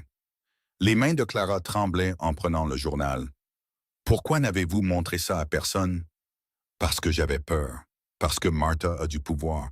Parce que... » Les yeux de Dolly May s'emplirent de larmes. « Parce que j'étais une lâche. »« Vous n'êtes pas une lâche maintenant, » dit doucement Sam. « Vous nous donnez l'arme dont nous avons besoin pour l'arrêter. » Ils retournèrent au ranch avec le journal rangé en sécurité dans la robe de Clara. Pour la première fois depuis la visite de Martha, Clara ressentit quelque chose comme de l'espoir. Mais quand ils arrivèrent à la maison, Jacob les accueillit à la porte. Son visage était pâle. « Le shérif de Boston vient d'arriver, dit-il. Il attend à l'intérieur, et il n'est pas seul. » Le cœur de Clara s'arrêta. Qui est avec lui? La voix de Jacob tomba à un murmure. Thomas Winslow et Martha Price. Ils sont venus pour t'emmener. Clara entra dans la maison, le cœur battant contre ses côtes. Le shérif se tenait au centre de la pièce, un homme grand au visage buriné et un insigne qui captait la lumière de la lampe. Thomas Winslow se tenait à côté de lui, suffisant et confiant. Et Martha Price était assise dans le fauteuil de Jacob, comme si elle était chez elle. Les jumelles se blottissaient dans un coin, leurs visages striés de larmes. Jacob se tenait protecteur devant elle, ses vieilles mains serrées en poing. « Clara Bennett, » dit le shérif formellement. « Je suis le shérif Malcolm Reed de Boston. Je suis ici pour exécuter un mandat d'arrêt contre vous pour vol. » La bouche de Clara devint sèche. « Ces accusations sont fausses. »« Ce n'est pas à moi d'en décider, madame. Je suis juste ici pour vous ramener. » Thomas s'avança, son sourire acéré comme un couteau. « Ne rende pas les choses difficiles, Clara. Viens tranquillement, et peut-être que le juge fera preuve de clémence. »« Clémence ?» La voix de Clara tremblait de fureur. « Vous m'avez tout volé. Ma maison, mes biens, la mémoire de mon mari, et vous appelez ça la justice? Ton mari ne t'a rien laissé. La loi est claire.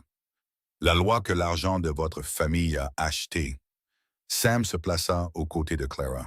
« Elle ne va nulle part. » L'expression du shérif Reed se durcit. « Monsieur Callahan, je comprends votre attachement à cette femme, mais j'ai l'autorité légale. » Une autorité légale basée sur des mensonges. Sam plongea la main dans son manteau et en sortit le journal d'Harold Price. « Avant de prendre qui que ce soit, shérif, vous voudrez peut-être voir ça. » Le sang-froid de Martha se fissura pour la première fois. « Qu'est-ce que c'est? » « Un journal écrit par votre défunt mari. » Sam le leva pour que tout le monde puisse le voir. « Harold Price savait que vous l'empoisonniez. Il a noté chaque symptôme, chaque suspicion, chaque fois qu'il vous a vu glisser quelque chose dans son thé. » La couleur quitta le visage de Martha. « C'est ridicule. Harold est mort d'une insuffisance cardiaque. » « Vraiment? » Sam ouvrit le journal et commença à lire. « 15 juin 1873. Mes mains tremblent constamment maintenant. Le docteur dit que ce sont les nerfs, mais je sais mieux. J'ai vu Martha avec cette bouteille brune. Elle pense que je ne remarque pas, mais si. J'ai peur que ma femme essaye de me tuer. Martha se leva d'un bond. C'est un faux. Il n'a jamais écrit de telles choses. 3 juillet 1873, continua Sam. Les douleurs dans mon estomac s'aggravent chaque jour. Je ne peux pas manger sans être malade. Martha m'apporte du thé et me regarde le boire. Ses yeux. Ses yeux ne sont pas ceux d'une femme. Ce sont les yeux de quelqu'un qui attend. Arrêtez! Martha se jeta sur le journal. Sam recula, le tenant hors de sa portée. 20 août 1873, je sais que je ne survivrai pas beaucoup plus longtemps. Si quelqu'un trouve ce journal après ma mort, s'il vous plaît, enquêtez sur ma mort. Ma femme Martha héritera de tout. Mon frère James mérite de connaître la vérité. Un silence de plomb s'abattit sur la pièce. Le shérif Reed regarda Martha avec de nouveaux yeux. Madame Price, ce sont des mensonges. Tous des mensonges. Cette femme et son cowboy ont fabriqué ça pour sauver sa peau sans valeur. Le journal correspond à l'écriture d'Harold, dit calmement Sam. Son ancienne gouvernante l'a gardé toutes ces années. Elle est prête à témoigner, et je suppose que si quelqu'un examine le corps d'Harold, vous n'oseriez pas. Mettez-moi au défi. Le masque soigneusement construit de Martha se brisa complètement. La rage tordit ses traits en quelque chose de méconnaissable. Vous croyez avoir gagné? Vous croyez que les gribouillis d'un mort sauveront votre précieuse voleuse? Elle se tourna brusquement vers Thomas Winslow. Dis-leur ce qu'est vraiment Clara. La confiance de Thomas avait visiblement vacillé. Il regarda le journal, Martha, le shérif qui le regardait maintenant avec suspicion. Le mandat est légitime. Clara Bennett a volé notre famille. Vraiment? Demanda Sam. Où est-ce que votre famille l'a volé? C'est absurde. La mère de Clara lui a donné une broche en perles en cadeau de mariage. Votre frère William l'a confirmé dans des lettres à des amis. Des lettres qui existent toujours. La voix de Sam se durcit. Vous n'êtes pas venu ici pour la justice, Monsieur Winslow. Vous êtes venu parce que Clara est la seule personne qui sait ce que votre famille a vraiment fait à votre frère. Le visage de Thomas devint pâle. Je ne sais pas de quoi vous parlez. William a écrit à sa femme. Il lui a dit que votre famille faisait pression sur lui pour qu'il change son testament, pour exclure complètement Clara. Il a refusé. Sam fit un pas de plus, et puis il se marcha bien commodément. Il avait la phtisie. Il avait de la phtisie depuis 2 ans. Puis soudain, dans les dernières semaines, son état s'est aggravé. Beaucoup plus. Presque comme si quelqu'un aidait la maladie. Clara allaita. Elle n'y avait jamais pensé, jamais imaginé. Non, murmura-t-elle. William est mort de la phtisie. Le docteur a dit... Le docteur que votre famille a payé, dit doucement Sam. Le même docteur qui a signé le certificat de décès sans autopsie. Thomas recula. C'est de la folie pure. Vraiment? La voix du shérif Reed avait changé. Il ne regardait plus Clara comme une criminelle. Il regardait Thomas Winslow avec les yeux d'un homme de loi qui sentait le mensonge. Monsieur Winslow, vous m'avez dit que c'était une simple affaire de vol. Vous avez dit que les preuves étaient claires. Elles le sont. Alors pourquoi transpirez-vous comme un homme qui a quelque chose à cacher? Martha attrapa le bras de Thomas. Ne les laisse pas retourner la situation. Le mandat est légal. Prendre la femme est finissant. Le shérif les étudia tous les deux un long moment, puis il se tourna vers Clara. Madame Winslow, je vais vous poser quelques questions. Répondez honnêtement. Clara hocha la tête, le cœur battant la chamade. Avez-vous volé une broche en perles de la famille Winslow? Non, monsieur. Cette broche appartenait à ma mère. Elle me l'a donnée quand j'avais 16 ans. Quand j'ai épousé William, il l'a fait nettoyer et me l'a offerte à nouveau en cadeau de mariage. Avez-vous une preuve de cela? L'espoir de Clara vacilla. J'avais des lettres. William a écrit sur la broche, mais Thomas a pris tous mes papiers quand il m'a mise à la porte. Pratique, ricana Thomas. Cependant, intervint Sam, William Winslow a aussi écrit des lettres à son ami Robert Marsh à Philadelphie. Monsieur Marsh est avocat. Il a gardé des copies de tout ce que William lui a envoyé, y compris une lettre décrivant la broche comme l'héritage de Clara de sa chère mère.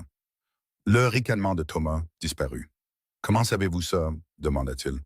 Parce que j'ai écrit des lettres pendant 2 semaines à tous ceux que William connaissait, tous ceux qui pourraient se souvenir de la vérité. L'expression de Sam était calme et mortelle. Pensiez-vous vraiment que nous allions rester assis ici à attendre que vous nous détruisiez? Clara dévisagea Sam. Elle ne l'avait pas su. Il avait travaillé en coulisses, construisant une défense qu'elle n'avait jamais soupçonnée. Tu as écrit à Robert Marsh? Demanda-t-elle. Et à 7 autres. Leurs réponses sont arrivées hier. Sam sortit une liasse de lettres de son manteau. Des témoignages de personnes qui vous connaissaient, vous et William, des gens qui se souviennent de la broche, des gens qui ont vu la famille de votre frère vous traiter comme une servante au lieu d'une épouse. Il tendit les lettres au shérif Reed. L'homme de loi les lut lentement, son expression s'assombrissant à chaque page. Ce sont des déclarations sous serment, dit-il finalement, témoignées et notariées. Oui, monsieur, répondit Sam, d'avocats, de médecins et de responsables d'église qui connaissaient personnellement la famille Winslow. Le visage de Thomas était devenu gris. Ces lettres pourraient être des faux, fabriqués par un éleveur au Texas qui n'est jamais allé à Boston. Le shérif Reed secoua la tête. « Je ne pense pas, monsieur Winslow. » Martha tenta une dernière attaque désespérée. « Cela ne change rien. Le mandat est toujours valide. Vous devez l'arrêter. » En fait, madame, non. Le shérif Reed rangea les lettres dans son manteau. J'ai l'autorité de rejeter un mandat si des preuves suggèrent qu'il a été obtenu par de faux témoignages. Et je regarde assez de faux témoignages pour remplir une salle d'audience. Vous ne pouvez pas faire ça, étant... Je le peux et je le fais. Le shérif se tourna vers Thomas. Monsieur Winslow, vous avez déposé un mandat basé sur des affirmations qui semblent frauduleuses. Quand je retournerai à Boston, je recommanderai une enquête sur le traitement de la veuve de William Winslow par votre famille. Le sang-froid de Thomas s'effondra complètement. C'est scandaleux! Ma famille est l'une des plus respectées de Boston. Le respect n'exempte personne de la loi. Le shérif Reed regarda Clara avec quelque chose qui aurait pu être de la sympathie. « Madame Winslow, vous êtes libre de rester au Texas. Je m'excuse pour le dérangement. » Clara sentit ses genoux faiblir. Sam attrapa son bras pour la stabiliser. « Merci, shérif, » réussit-elle à dire. Mais Martha Price n'avait pas fini. « Imbécile !» cria-t-elle à Thomas. « Tu les as laissés te déjouer. Tu as laissé une femme de ranch et un fermier nous ridiculiser tous les deux. » « Martha, calme-toi. Ne me dis pas de me calmer. » La voix de Martha était montée à un cri perçant. « Je t'ai payé pour la détruire. Tu m'as promis que Samuel serait de nouveau seul. Tu m'as promis... » Elle s'arrêta brusquement, réalisant ce qu'elle avait dit. Tous les yeux dans la pièce se fixèrent sur elle. « Vous l'avez payé. » La voix de Sam était dangereusement calme. La bouche de Martha s'ouvrit et se ferma. Pour la première fois de sa vie, elle n'avait pas de mots. Thomas essaya de se reprendre. Elle est hystérique. Elle ne sait pas ce qu'elle dit. Oh, je pense qu'elle sait exactement ce qu'elle dit. Le shérif Reed s'avança vers Martha. « Madame Price, avez-vous payé M. Winslow pour déposer un faux mandat contre Clara Winslow? » Les yeux de Martha balayant la pièce comme un animal piégé. « J'essayais de protéger cette communauté. Cette femme est une menace. » « L'avez-vous payé? » Le silence s'étira comme un fil sur le point de se rompre. Puis Thomas Winslow fit quelque chose d'inattendu. Il se retourna contre Martha. « Elle m'a payé 500 $. Elle m'a promis 500 autres dollars quand Clara serait condamnée. » Sa voix était plate, vaincue. Elle a dit que ce serait facile. Elle a dit que personne au Texas ne se soucierait d'une étrangère de Boston. Le visage de Martha se tordit de rage. Lâche, lâche pathétique et sans colonne vertébrale. « Je ne vais pas en prison pour toi, Martha, pas pour ça. » Le shérif sortit une paire de menottes. « Martha Price, je vous place en état d'arrestation pour complot en vue de déposer de fausses accusations et, en attendant l'enquête, possiblement pour le meurtre de votre mari, Harold Price. » « Non !» Martha s'éloigna de lui d'un bond. « Vous ne pouvez pas faire ça. Je suis la femme la plus importante de ce comté. Je possède la moitié de cette ville. La loi ne vous appartient pas, madame. » Le shérif attrapa son bras. Martha se débattit comme un chat sauvage, criant et griffant, mais Reed était plus fort. Il lui passa les menottes au poignet et la traîna vers la porte. « Thomas Winslow, vous êtes également en état d'arrestation pour avoir déposé un faux mandat et accepté un paiement pour un témoignage frauduleux. » Thomas ne résista pas. Il sortit la tête basse, un homme brisé qui avait tout misé et tout perdu. Clara les regarda partir, incapable de croire ce qui venait de se passer. Les cris de Martha résonnèrent à travers le ranch alors que le shérif la chargeait dans son chariot. Des malédictions et des menaces sortaient de sa bouche. Des promesses de vengeance, des vœux de destruction. Mais son pouvoir avait disparu. Ses mensonges l'avaient enfin rattrapé. Les jumelles sortirent de leur coin, se précipitant aux côtés de Clara. « Tu restes ?» demanda Emma, sa voix tremblante. « La méchante dame est partie » ajouta Lily. Clara s'agenouilla et prit les deux filles dans ses bras. « Oui, mes chéries, elle est partie et je reste. » Les filles éclatèrent en larmes de soulagement, s'accrochant à Clara comme si elle était la seule chose solide au monde. Sam se tenait là, regardant, son expression indéchiffrable. Jacob s'essuya les yeux du revers de la main, prétendant qu'il avait quelque chose dedans. Helen Webb apparut sur le seuil. Clara n'avait même pas réalisé qu'elle était là. Derrière elle se tenait Dolly May, qui était évidemment venue offrir son témoignage si nécessaire. « Eh bien, dit Helen avec un sourire satisfait, je crois que c'est le plus d'excitation que Copper Springs ait vu en 20 ans. » Clara rit, un son tremblant et larmoyant. « Je m'en serais bien passé. »« N'est-ce pas? » Helen traversa la pièce et l'enlaça. « Bienvenue au Texas, Clara Winslow, officiellement cette fois. » Les jumelles relâchèrent enfin Clara et coururent vers leur père. Sam les souleva toutes les deux, les serrant fort contre sa poitrine. « C'est fini, papa, » demanda Emma. « C'est fini, ma chérie. »« Madame Winslow reste vraiment? » Sam regarda Clara par-dessus les têtes de ses filles. Ses yeux contenaient une question qui allait bien au-delà des arrangements temporaires. « Je l'espère, » dit-il doucement. « Je l'espère vraiment. » Le reste de la journée passa dans un flou. Le chariot du shérif disparut sur la route, emmenant Martha et Thomas. Des voisins commencèrent à arriver, des gens qui avaient entendu l'agitation et voulaient savoir ce qui s'était passé. Le soir, l'histoire s'était répandue dans tout le comté. Clara était assise sur le porche alors que le soleil se couchait, trop épuisée pour bouger. Les jumelles s'étaient finalement endormies, usées par la tempête émotionnelle de la journée. Jacob s'était retiré dans sa chambre. Helen et les autres visiteurs étaient rentrés chez eux. Seul Sam restait. Il s'assit à côté d'elle dans l'obscurité grandissante, aucun d'eux ne parlant. Le silence était confortable, pas gênant, mais paisible. Finalement, Sam le brisa. « J'aurais dû te parler des lettres, celles que j'ai écrites à Boston. » Clara secoua la tête. « Tu me protégeais, je comprends. Je me protégeais aussi. » La voix de Sam était rauque. « Je ne pouvais pas te perdre, Clara, pas à cause de Martha, pas à cause de Thomas, pas à cause de personne. » Le cœur de Clara battit plus vite. « Sam, laisse-moi finir. » Il se tourna pour lui faire face. « Quand tu es arrivé ici, je me suis dit que c'était pour les filles, que j'avais besoin de quelqu'un pour m'aider à les élever, que mes sentiments n'avaient pas d'importance.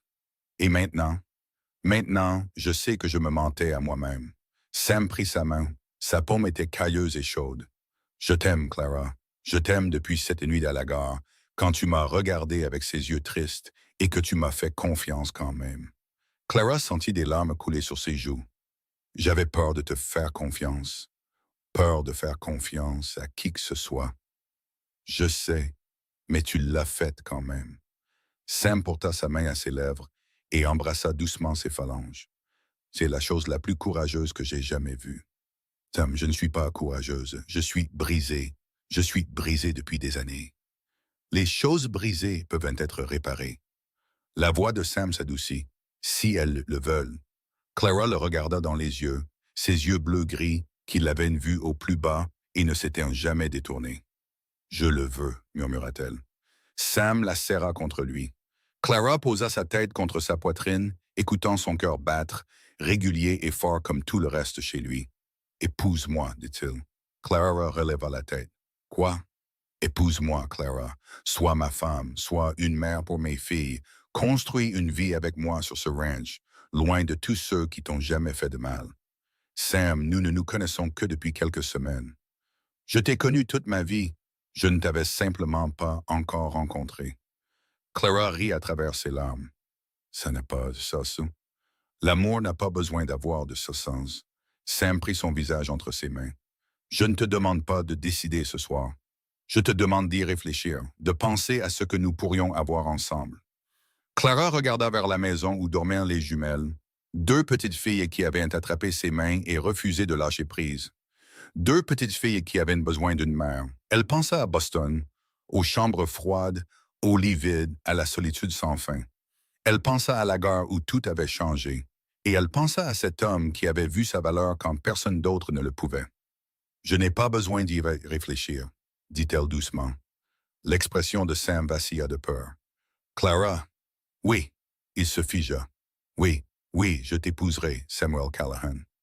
Clara sourit à travers ses larmes. Oui, je serai une mère pour tes filles. Oui, je construirai une vie avec toi. Oui à tout. Sam la dévisagea un long moment, puis il l'embrassa. Le baiser fut doux au début, hésitant, interrogateur, puis il s'approfondit en quelque chose de plus, quelque chose de réel, quelque chose qui promettait de l'éternité. Quand ils se séparèrent, enfin, ils pleuraient tous les deux. « Je t'aime, murmura Clara. Je t'aime aussi. » Sam pressa son front contre le sien. « Je t'aime plus que je n'aurais jamais cru pouvoir aimer quelqu'un à nouveau. » Ils restèrent assis ensemble sur le porche alors que les étoiles apparaissaient une par une. La nuit d'été les enveloppa comme une bénédiction. À l'intérieur de la maison, deux petites filles dormaient paisiblement, rêvant de chevaux, de soleil et de la femme qui deviendrait bientôt leur mère. Et Clara Winslow, qui était arrivée au Texas avec rien d'autre qu'un cœur brisé et 17 $, comprit enfin ce que signifiait rentrer à la maison. La nouvelle se répandit dans Copper Springs plus vite qu'une traînée de poudre. Samuel Callahan allait se marier.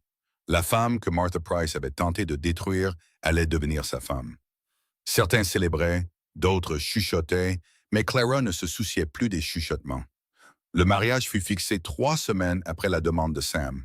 Helen Webb insista pour aider aux préparatifs, arrivant au ranch chaque matin avec des échantillons de tissus, des suggestions de fleurs et assez d'opinions pour remplir une église. « Il te faut une vraie robe », déclara Helen le premier matin. « Quelque chose de beau, quelque chose qui montre à cette ville ce qu'elle a manqué quand elle t'a tourné le dos. » Clara secoua la tête. « Je n'ai pas besoin de prouver quoi que ce soit à qui que ce soit. »« Peut-être pas, mais tu mérites de te sentir belle le jour de ton mariage. » Helen serra sa main. « Laisse-moi faire ça pour toi, s'il te plaît. » Clara regarda cette femme qui l'avait défendue dès leur première rencontre. Une étrangère qui était devenue une amie qui était devenue une famille. « D'accord, » dit doucement Clara. « Merci. » Les jumelles étaient plus excitées que quiconque. Elles faisaient interruption dans la chambre de Clara chaque matin avec de nouvelles idées pour la cérémonie. « On peut porter des fleurs ?» demanda Emma. « On peut porter des robes assorties ?» ajouta Lily. « On peut t'appeler maman après le mariage ?» Le cœur de Clara s'arrêta. Elle regarda les deux petits visages qui la fixaient avec un espoir désespéré. « Vous voulez m'appeler maman? »« Seulement si tu veux, » dit rapidement Emma. « Papa a dit qu'on devait demander d'abord. »« Il a dit que c'est ton choix, » confirma Lily, « parce que tu vas être notre vraie mère maintenant. » Clara s'agenouilla et prit les deux filles dans ses bras. Des larmes coulèrent sur son visage, mais elle s'en fichait. « Je serai honorée, » murmura-t-elle. « Je serai tellement honorée d'être votre maman. » Les filles poussèrent des cris de joie et la serrèrent plus fort. Et Clara comprit enfin ce que signifiait avoir une famille. Pas le sang, pas l'obligation, juste l'amour donné et reçu librement. Les jours précédant le mariage furent remplis d'activités. Jacob prit en charge la nourriture, insistant sur le fait que personne ne pouvait cuisiner pour le mariage de son fils sauf lui. Sam s'occupa des questions pratiques, la licence, le pasteur, les arrangements pour les invités, et Clara essayait simplement de tout absorber. Un soir, alors qu'elle était assise sur le porche à regarder le coucher de soleil, Sam la rejoignit. « Tu as des doutes? » Clara sourit. « Pas un seul. »« Bien. » Sam s'assit à côté d'elle et prit sa main. « Parce que j'ai eu mes propres pensées. » « Quel genre de pensées? » Sam resta silencieux un moment. Puis il parla. « J'ai pensé à Sarah, à ce qu'elle dirait si elle pouvait nous voir maintenant. » Clara sentit sa poitrine se serrer. « Sam, tu n'as pas à... »« Je veux. » Il se tourna pour lui faire face. « J'aimais Sarah. Je l'aimerai toujours. Mais elle est partie et je suis toujours là. Les filles sont toujours là, et je pense, sa voix vacilla. Je pense qu'elle serait heureuse de savoir que nous avons trouvé quelqu'un pour nous aimer à nouveau. Clara toucha doucement son visage. Je n'essaie pas de la remplacer. Je sais. C'est pour ça que ça marche. Sam embrassa sa paume. Tu n'es pas Sarah, tu es Clara, et j'aime Clara. J'aime qui tu es et qui tu deviens. J'aime comment tu fais rire mes filles. J'aime comment tu te disputes avec mon père sur la meilleure façon de cuire les œufs. Clara rit à travers ses larmes. Il a tort pour les œufs. Je sais, mais ne lui dis pas que j'ai dit ça. Ils restèrent assis ensemble dans un silence confortable, alors que les étoiles commençaient à apparaître. Clara appuya sa tête contre l'épaule de Sam. Je n'ai jamais pensé que je ressentirais ça à nouveau, admit-elle.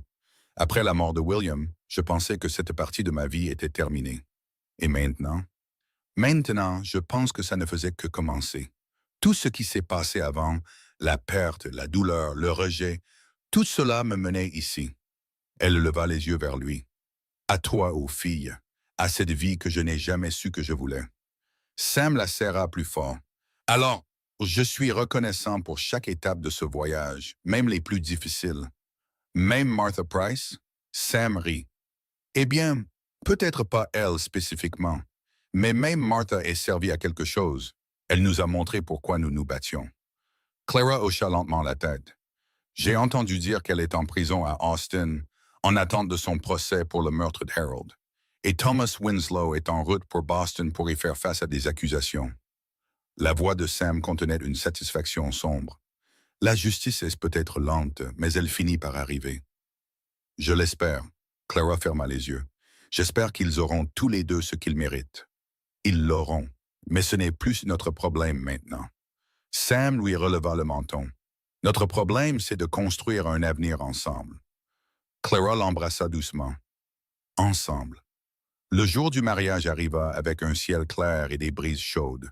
Toute la ville de Copper Springs semblait s'être rassemblée à la petite église blanche, certains par bonheur sincère, d'autres par curiosité, et quelques-uns qui voulaient simplement voir la femme qui avait survécu au complot de Martha Price. Clara ne se souciait d'aucun d'entre eux.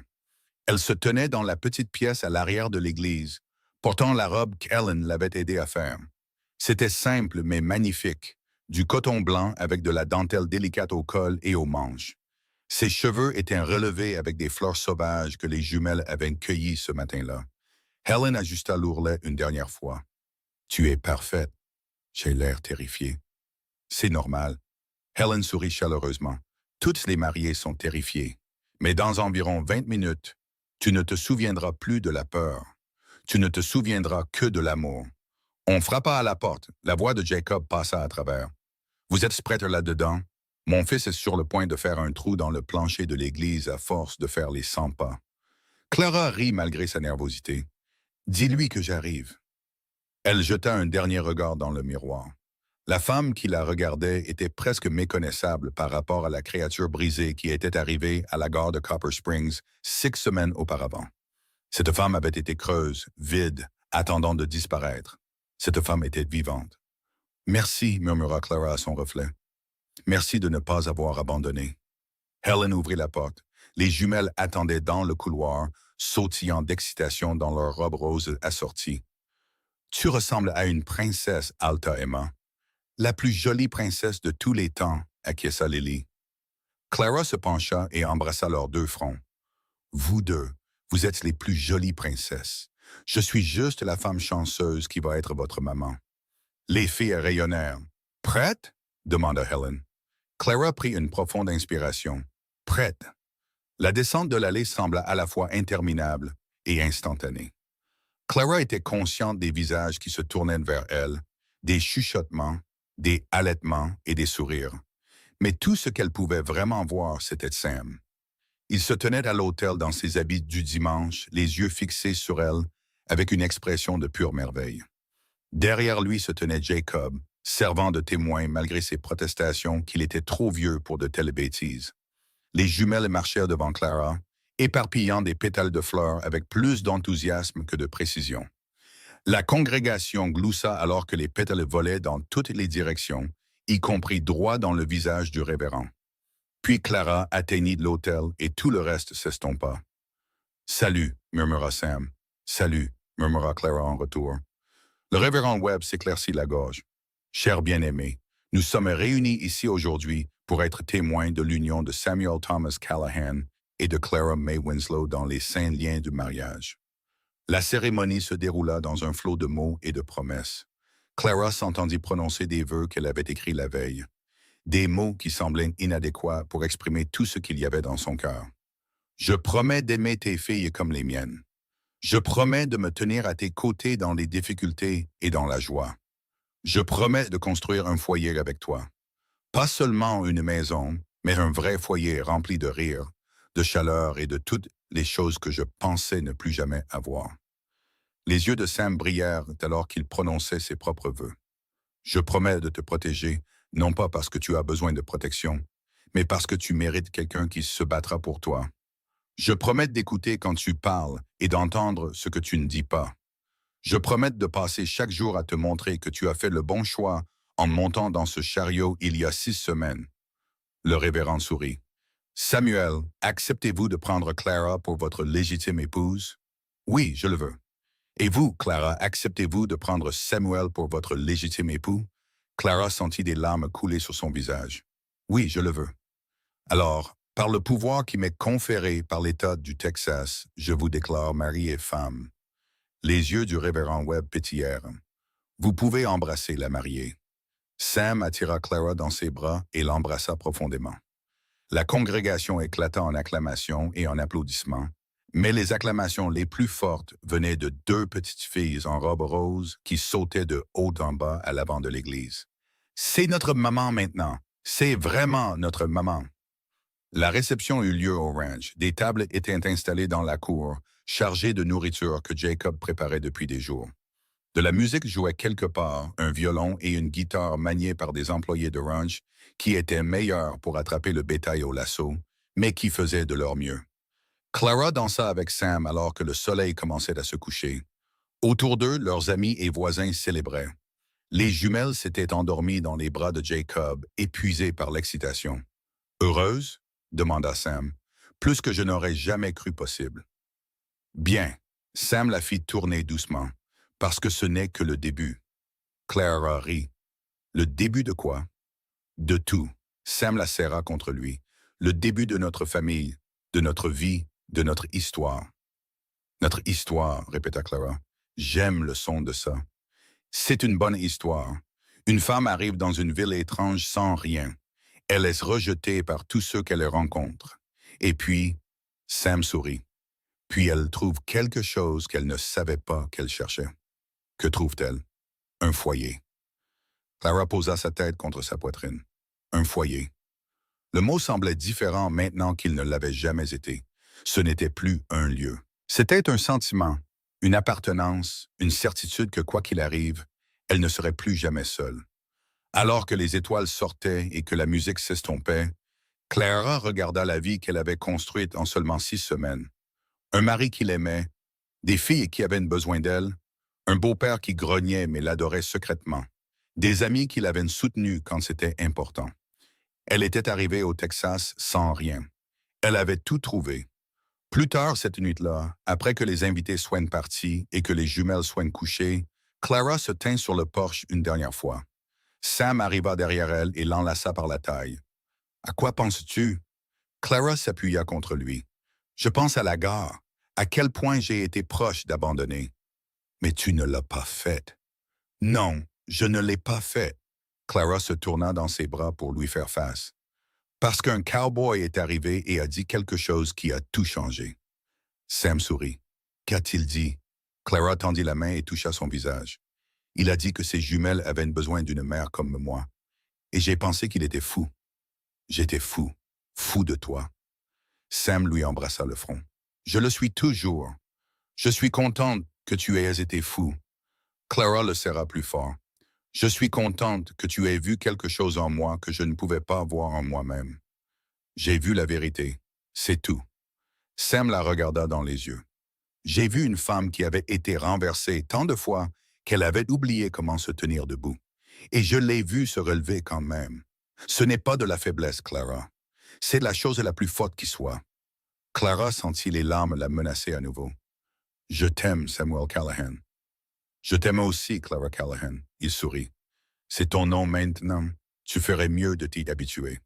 Clara Callahan. Le nom sonnait juste. Il sonnait comme la personne qu'elle avait toujours voulu être.